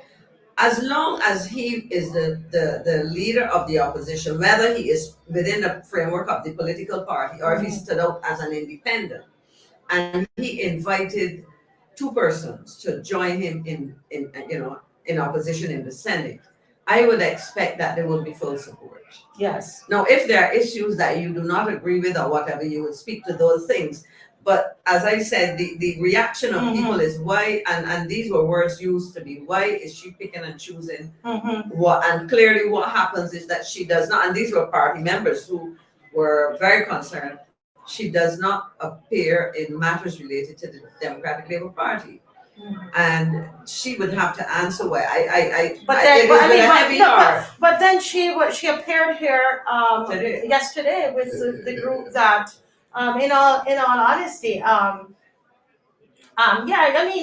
sure she's going to give her point of view. But I'm just saying what I know, and we've known for months and kept it covered up. And the situation. Look, Marcia, I think this is the time, and I'm going to speak now about the conference, about all that has transpired. And as I said, I hope one day on the show I will get to speak as a member of this party about what has transpired, because it upsets me when people were saying the Democratic Labour Party cannot get its act together. My position is that we have had situations where the membership, recognizing the disagreements and whatever, sought their best to keep it out of the public domain. Now, the question one has to ask, who typically took the information outside of the walls of the party? And what, for what reason? So it's made me wonder if people were hell-bent on maintaining confusion, on being party to an effort to destroy the party and keep it unstable, and so that to me was a problem, and if so, I think that at the end of the day, I think it's unfortunate. I would say to Ms. Watson, as I said to her when I saw her take on a role that my brother took on for decades, as somebody who sought to look after the interests of Barbados when it came to utilities, I thank you very much.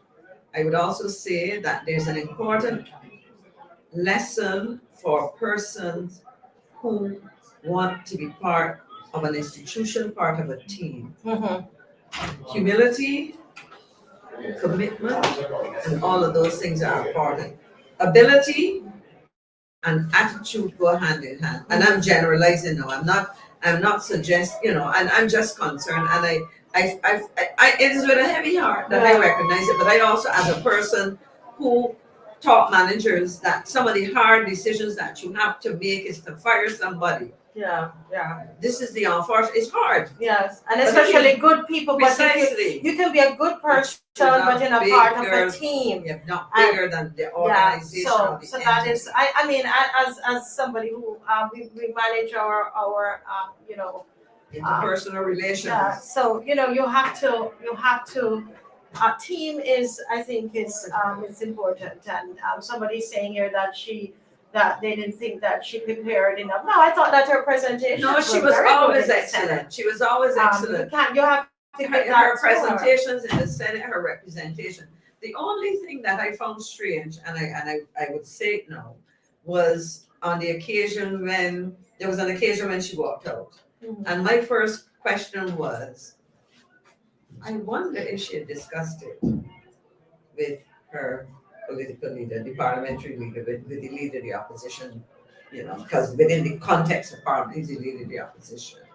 And so it there was a little bit of a disjoint. But the question is, did she discuss it? I don't know. Okay. I don't know. I asked myself that. You asked yourself. I asked neither party.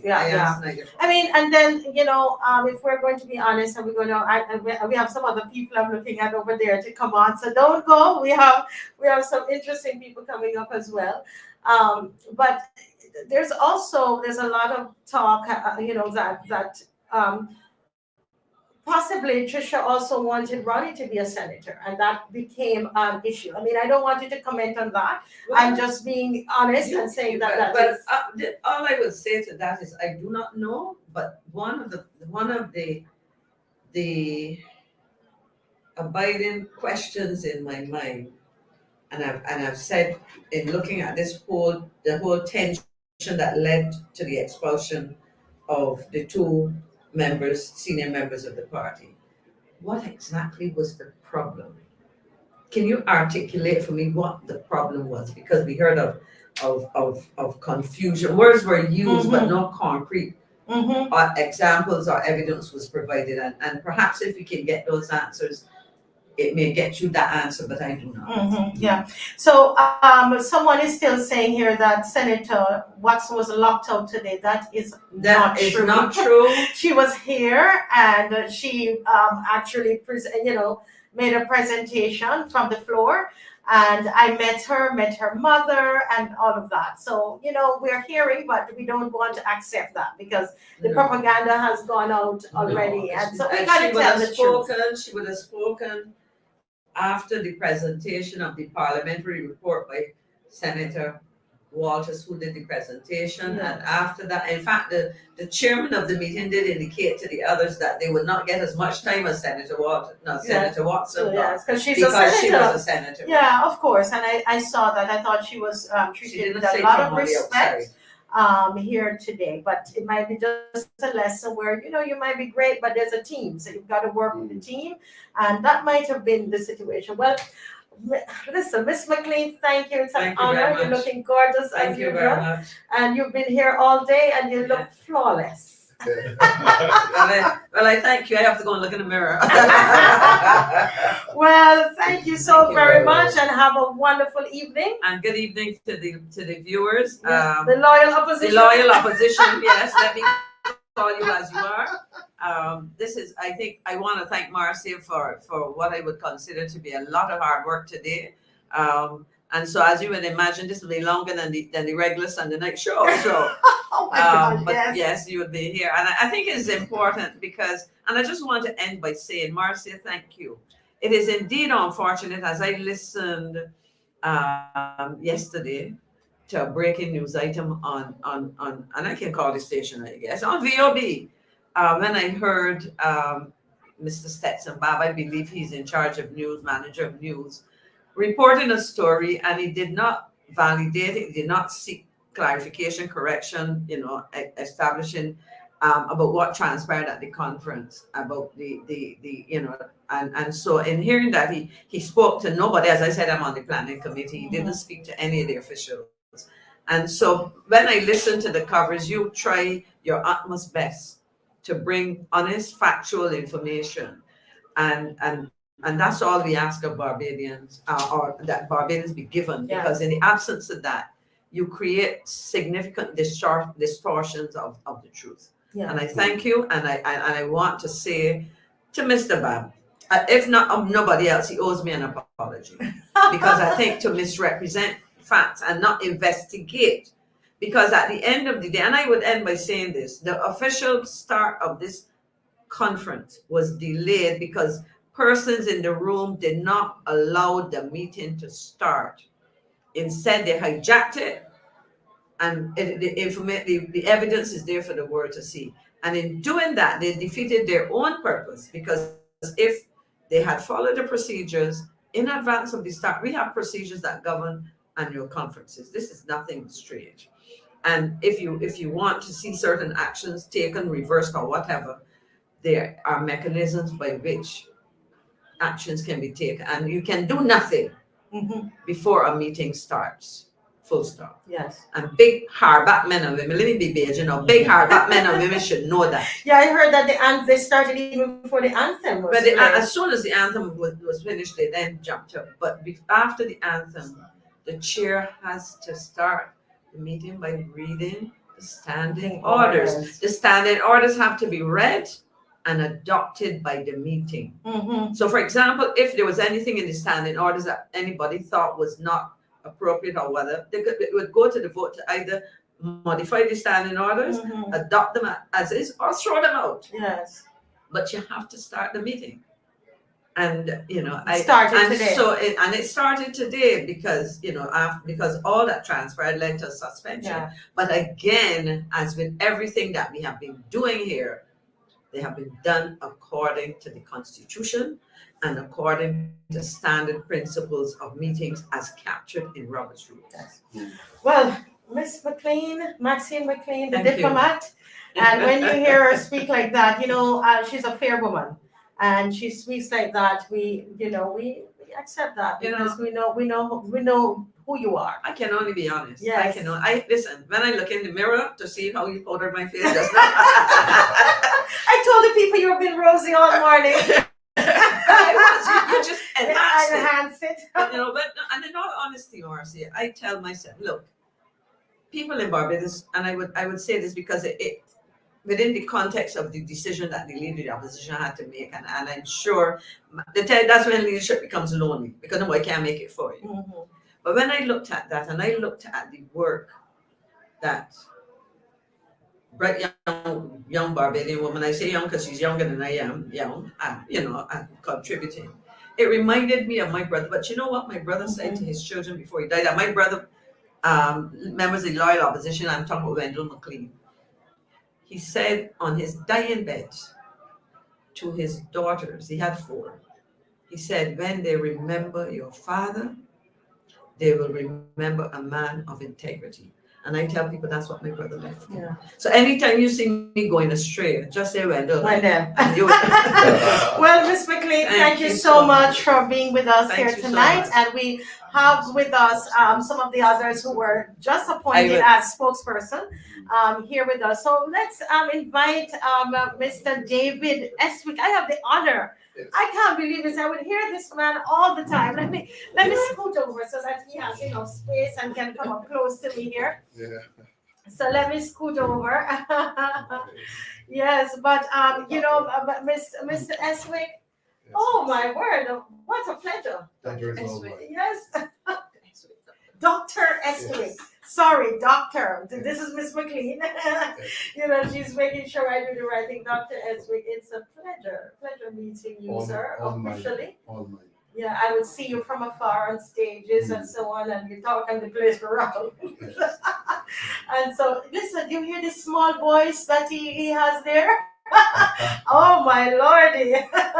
well, Mr. Eswick, it's you've been here all morning. Sure. I saw you in the worship, Mm. and you were having a moment. Can you explain to me what was happening to you in that worship this morning? You're almost like you were catching the spirit. What was going on there? What I would say is this: there comes a time when your upbringing confronts you. Mm. I grew up in a Baptist church. I'm an Anglican, and the sermon this morning Mm. helped to me to reappreciate the fundamental values and those types of um, appropriate ways of approaching life Mhm. to make a valuable contribution, not only to yourself and your family, but to your village, your community, and your country. And after 25 plus years in politics, Mhm. sometimes you become dislocated from those realities Yes. and become centered more in the day-to-day dilemma of the political reality. Mm. So what you saw this morning Yes. was David Estwick being re-engaged Mm. within those fundamentals that were put in me as a young boy. Mm. I want, as I'm looking at it, because you have the same, he had the same look he had this Yes. morning. I tell you, he had tears in his eyes this morning. So I could it's tell true. he was affected Mhm. by what he was hearing and the presence that was in the room. Trust me, it was very, very strong here this morning. And I guess it's being broken from yesterday and all of that, for other people in the room, that it just invited this strong presence there. I have to ask you, sir, do you feel a calling? Is this a calling for you, being serving people? I think it was always there. Mm. I'm trained as a physician, Yes, sir. and I do not separate the service to people via medicine and the service to people via politics. Mm. I equate the two. You either are in it to do the best that you can, Yes. and in medicine you apply your best brain, the best diagnostics, the best management capability, etc., etc. In politics, you go in with the same set of framework in doing the best you can for those persons who you have responsibility to serve. And as a result of that, the transition into the political reality was pretty reasonably easy. Mhm. And I also had the experience of learning from Sir Richard Haynes. Yes. And as another physician, that I would have had exposure, Yes. and also to his wife Carol. Mhm. And these are experiences that help you to determine the decisions that you take in terms of what you will do with your knowledge and skill. Yes. There were times when I was managing the cardiac unit at the hospital. And when I told Dr. Massey and the fellows there, man, I'm going into politics, they couldn't understand because they wanted me to continue to become a cardiac specialist. Mhm. So I did not do it Right. because there were other things driving my reality. Yes. And sometimes I don't. My background in training is philosophy. Mhm. Right? I was trained in philosophy, logic, and ethics at Wittenberg University, the school Oh, of wow. Martin Luther, the reformist. And as a result of that training, I've gotten to understand Mhm. that there are times when there are decisions taken that you yourself can't put a rational explanation as to why you took those decisions. Right. And as a person who's been after going through that and then going through sciences and chemistry and physics and so on, and then into medicine, Right. I have come to the realization that the two can give you the same result. In that there are times when a hunch is true. There's a time when your experiment fails. Right. There's a time when your experiment gives truth. And you have to manage that reality. And I think that has come full force and frontal to me as I've gotten older and understanding the value and the use of education and developing, taking those decisions. Yes, wow, wonderful.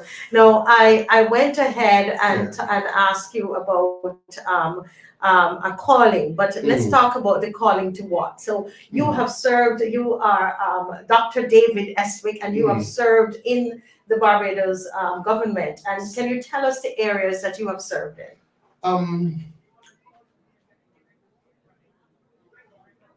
When we were in opposition, yes, I served as the opposition spokesperson on economics and finance. And all through 2003 and up, when we got into government, because I had a proclivity and the capability to learn rather quickly. Yes. And to assimilate. David then asked me to take on a broader responsibility in matters of economics and finance. And he asked me for the first 9 months to go to the Ministry of Health and utilize the experience I would have had as a physician. Right. To come up and help create a strategic framework and policy decisions.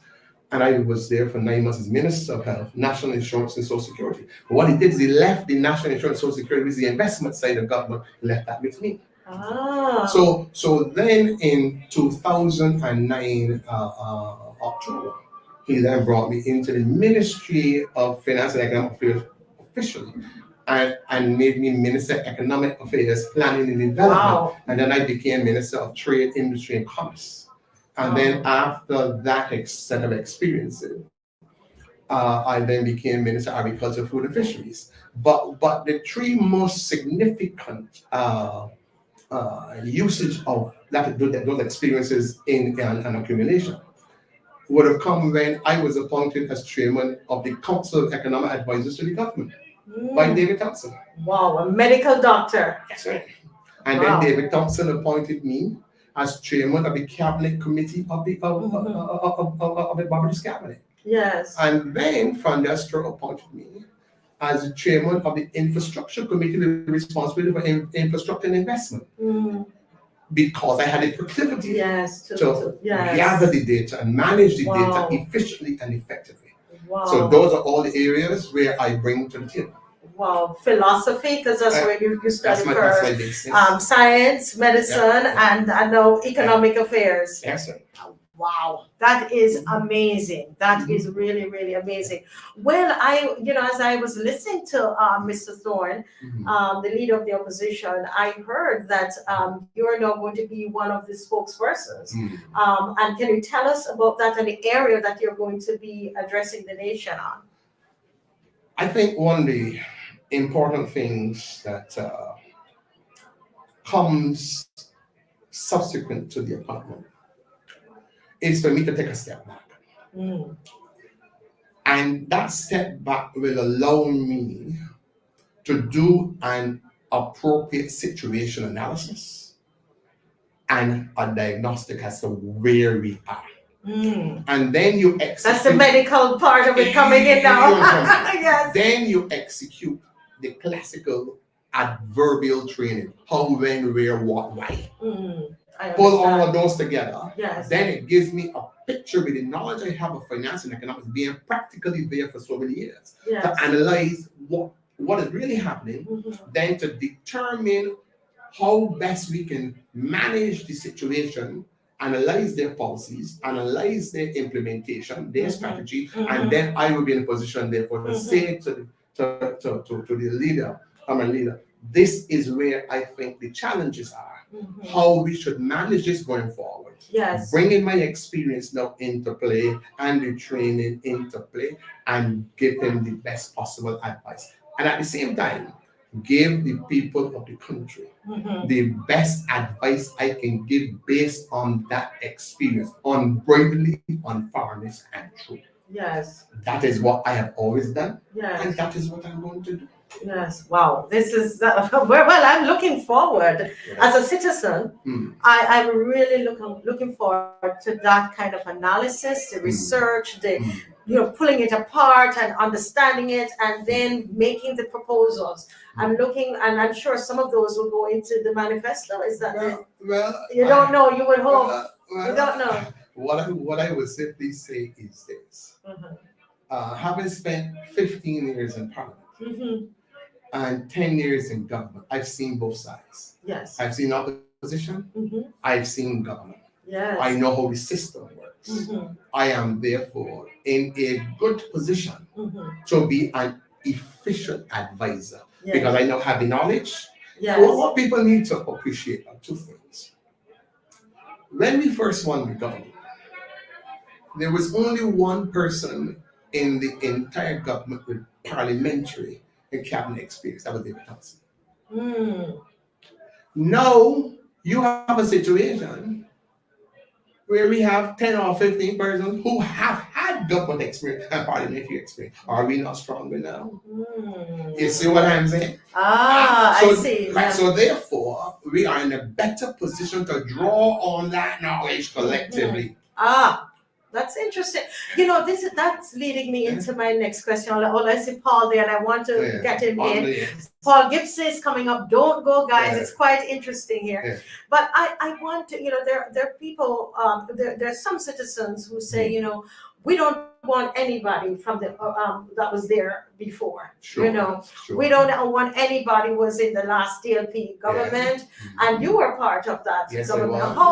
But now you've been asked to to be a spokesperson on this particular area. How do you balance all of that when people are saying they don't want to hear you? I'm not confident that is accurate. In that I only lost by a couple hundred votes in St. Philip West. And in St. Philip West,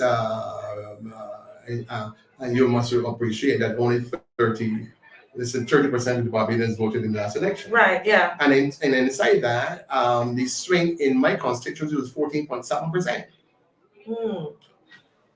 You see what I'm saying? Yes. So do the math. Right. So therefore, that doesn't correlate. And then 2,800 people who voted in 2018 and vote in 2022. So I understand mathematics in numbers.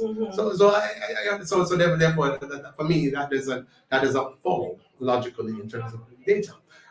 What I can understand that emotional attachment in statements from persons. But I am telling you, if you were to take a ride to St. Philip on your own, ask the people out there. Yes, okay. You will have a I know, I live in St. Philip. I know, I live in St. Philip, and I know. Of the relationship I have with people. So I understand that view. I don't necessarily agree with it, but you have to accept other person's views, and you will have to therefore make your evaluation of that and do what you think is the best way forward.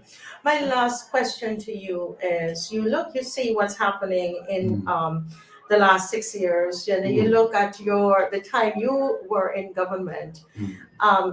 Is there anything that you look at present Barbados? Anything that you say, I wish I had done this differently. Looking at the present situation, looking at the present government, looking at your government, is there anything that you say, you look at it and say, man, I wish I had done that differently?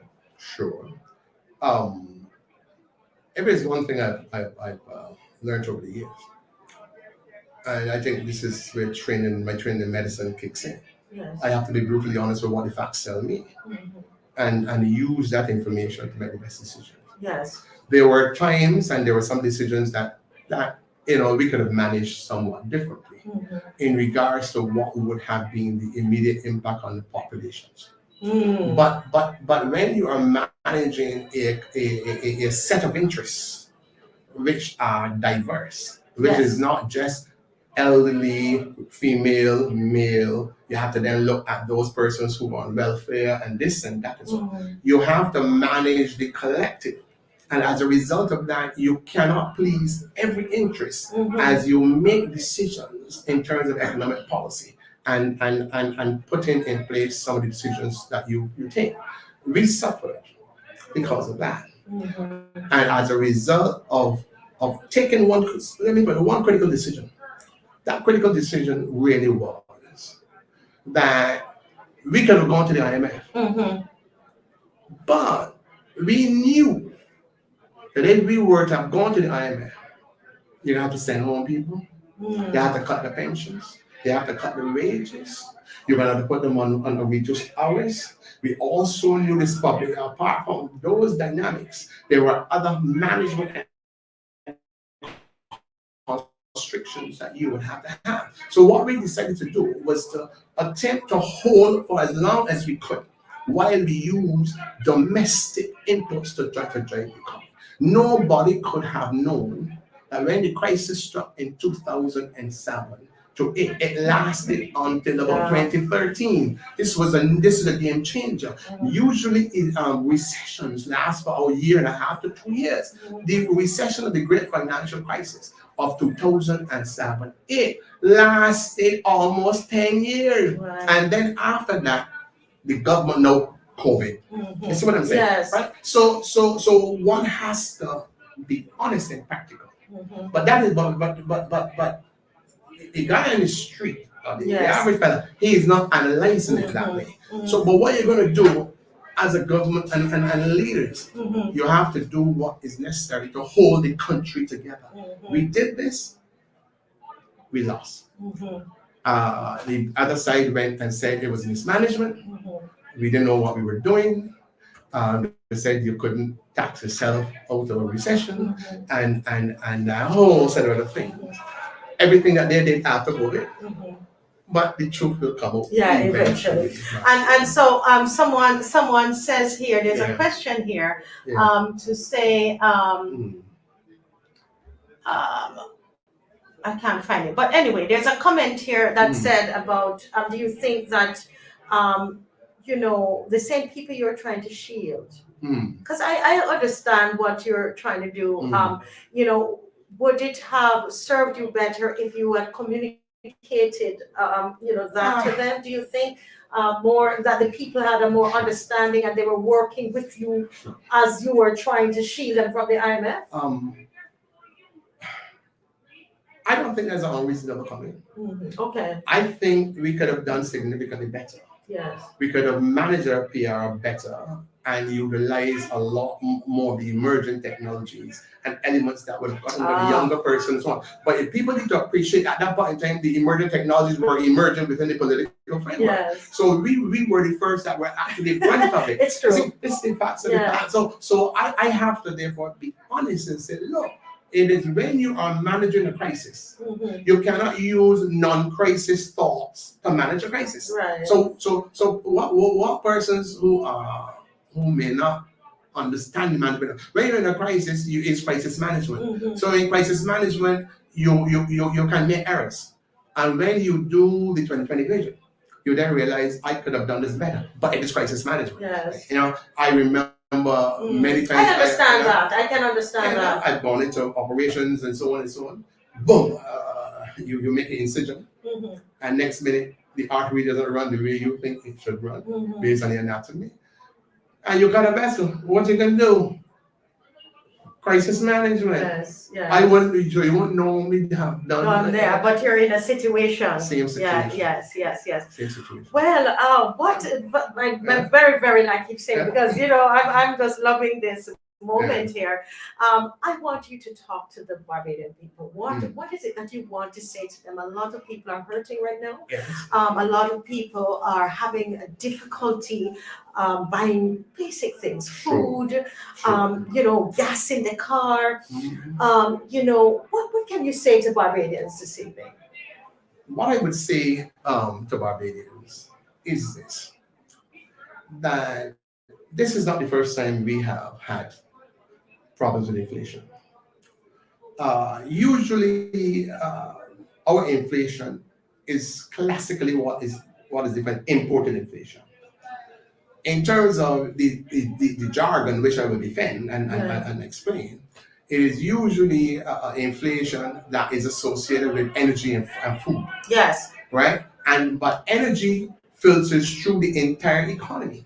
So you can't just be thinking in terms of the classical economic terms of what are called non-core inflation, which has to do with energy and food. Because when we import energy, it affects everything in the country. Right. So when I listen to the thinkers, they have to reorganize their head out of the macroeconomic textbook into the reality that food inflation, energy inflation affects Barbados in food and energy and everything else. So therefore, you have to create the appropriate policies to fix that. The government has not done that. My position is this, that these situations require for a better and more appropriate use of the central bank to help the country manage where the deficits may occur in the fall off of revenue because people can't buy certain goods and services because the price has gone up. You see what I'm saying? So therefore, government can use the central bank more efficiently to manage reducing elements of import tax imports so that the products pass through with the decrease in impulse of taxation and let it be managed therefore at the level of the central. There are a lot of things that can be done. Right? So all I was saying to people in Barbados is this, all right? I know this is difficult. I know you're having challenges. I know on a day-to-day basis because I live on the ground with people, you are hurting on a day-to-day basis. All I can say to you is this, there is a better way.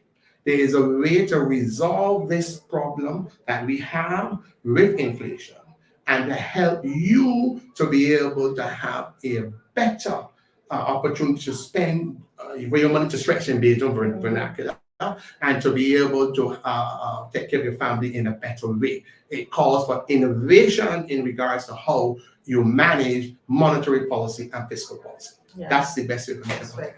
Well, Mr. Eswick, I hope this would not be the last time. It's the first time, and I hope it won't be the last time. I just told Paul, if I just completed writing a book. Oh, wow. And this is called The Horrible Cost of Debt. Wow. And it looks at the Barbados economy from 1994 until the second quarter of 2024. I have to invite you back, right? And congratulations, sir, on that book. Respect. Okay, so we need to come back. Thank you Thank very you much, so much, Marcia. Dr. Eswick. Thank you. Appreciate being Wow, here. I tell you, these interviews, aren't they great? We're learning so much about these people that we see, we see from afar. Let me welcome Paul. He was called as a spokesperson on the area of environment, I believe. So let me welcome you, Mr. Paul Good evening, Gibson. Marcia, Oh my goodness. How are You have been working so hard over the last couple of months. Yes, I've been working in the back room, adding value where I could. Yes. Of course, I always believe that the first port of call is spiritual support. Yes. So because of some words I've been receiving and so on from my church and my family, I've been making sure that I was working on those areas first, and then allowing the manifestation of all that was happening in those areas to happen in reality. There were fights, there were contentions, but we wrestle not against flesh and blood. So we put it in God's hands and make sure it happens. That it happened. Yes. Well, we're running ahead of ourselves because I get so excited. And we know each other, and a lot of people know you, but there might be people there and they don't know who's Paul Gibson. What can you say? What can you tell us about yourself? Well, I'm a happily married man for 33 years. Got married very, very, very young. Yes. I have two young adults as children who I dearly love. I am a pharmacist, professionally trained at the University of Technology, Jamaica, your home hometown. And I lived in Jamaica for 16 years. Yes. And was the regional marketing manager for the GlaxoSmithKline Pharmaceuticals, where I was responsible for vaccines, for antibiotics, and so on, with some very large US dollar budgets to manage. And then ended that journey when I was reporting to CARICOM, which is all of Central America, all of the Caribbean. Yes. And that was my play park in terms of where I worked. So I was responsible for that area. And we had some tremendous successes there. I managed a lot of people, traveled the world, and had a lot of wonderful experiences, different cultures, different currencies, different politics.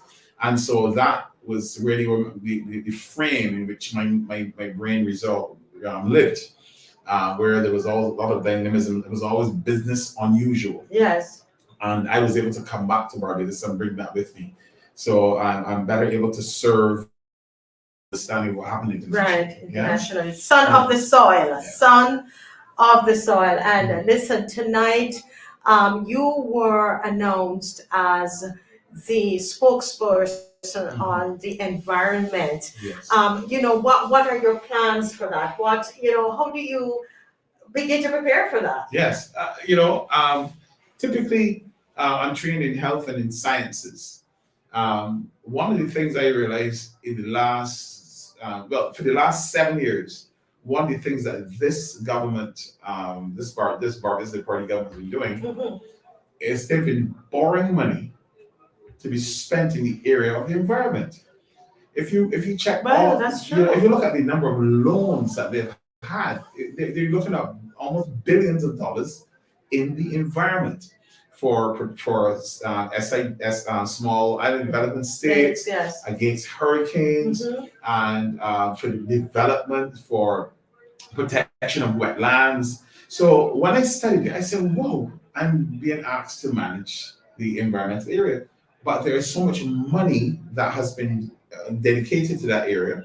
There's so many moving parts happening right now, and that is a large chunk of the where really the national loans that we have to pay back in the future. That's where they're coming from, and so it leads me to say, wow, this is a very important portfolio. Yes. But more specifically, we have to make the environment count in Barbados. We don't have much of it left.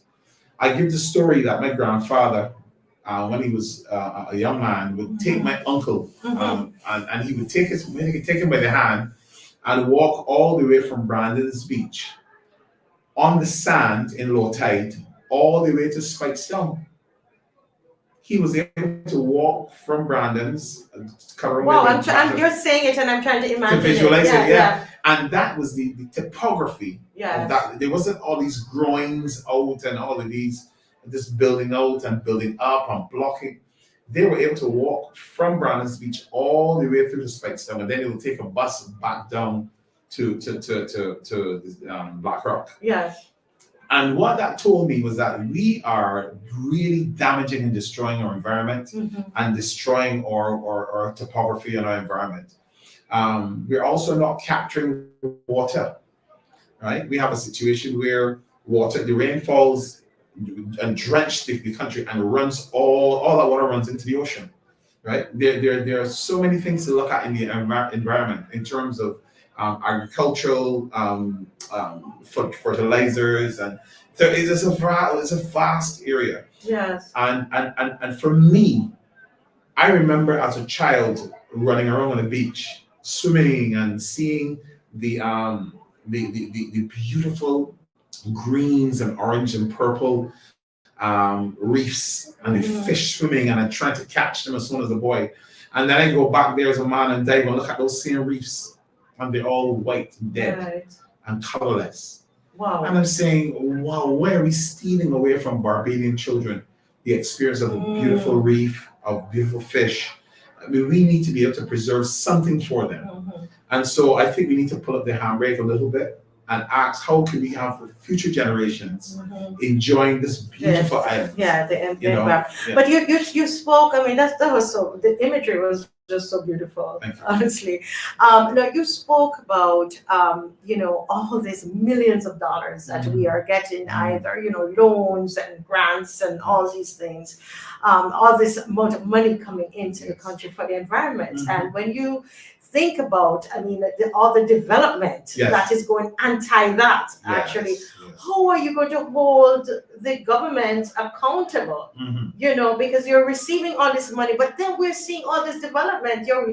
There's a whole hill in St. Joseph, an entire hill that is just destroyed, disseminated, and they're Never putting to up return again. never to return again because of development. Yes. How are you going to hold them accountable for that?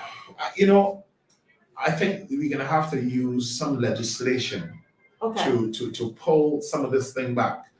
We've now lost Whole Town, the place where the Arawaks landed. Yes. That's gone. That place where the court is, that's sold. We've lost Bay Street. That's gone. Oistins, where the court is and the pharmacy is, that's gone. Teacup and Salsa, that's gone. Yes. Six Men in St. Peter. Oh my gosh. That's gone, right? And what will happen there? They will put these large buildings and so on there, and the memory of the beautiful reefs and that's all gone. So the only thing that we can do is to put some legislation in place to manage how our windows to the sea and how the best beaches that we have can be enjoyed by the average Barbadian. Because one of the reasons why everybody wants to move to Barbados is because they love it. They enjoy the beach, they enjoy the freedom and the liberty and the access to the beach and so on. And when we build all hotels, then what?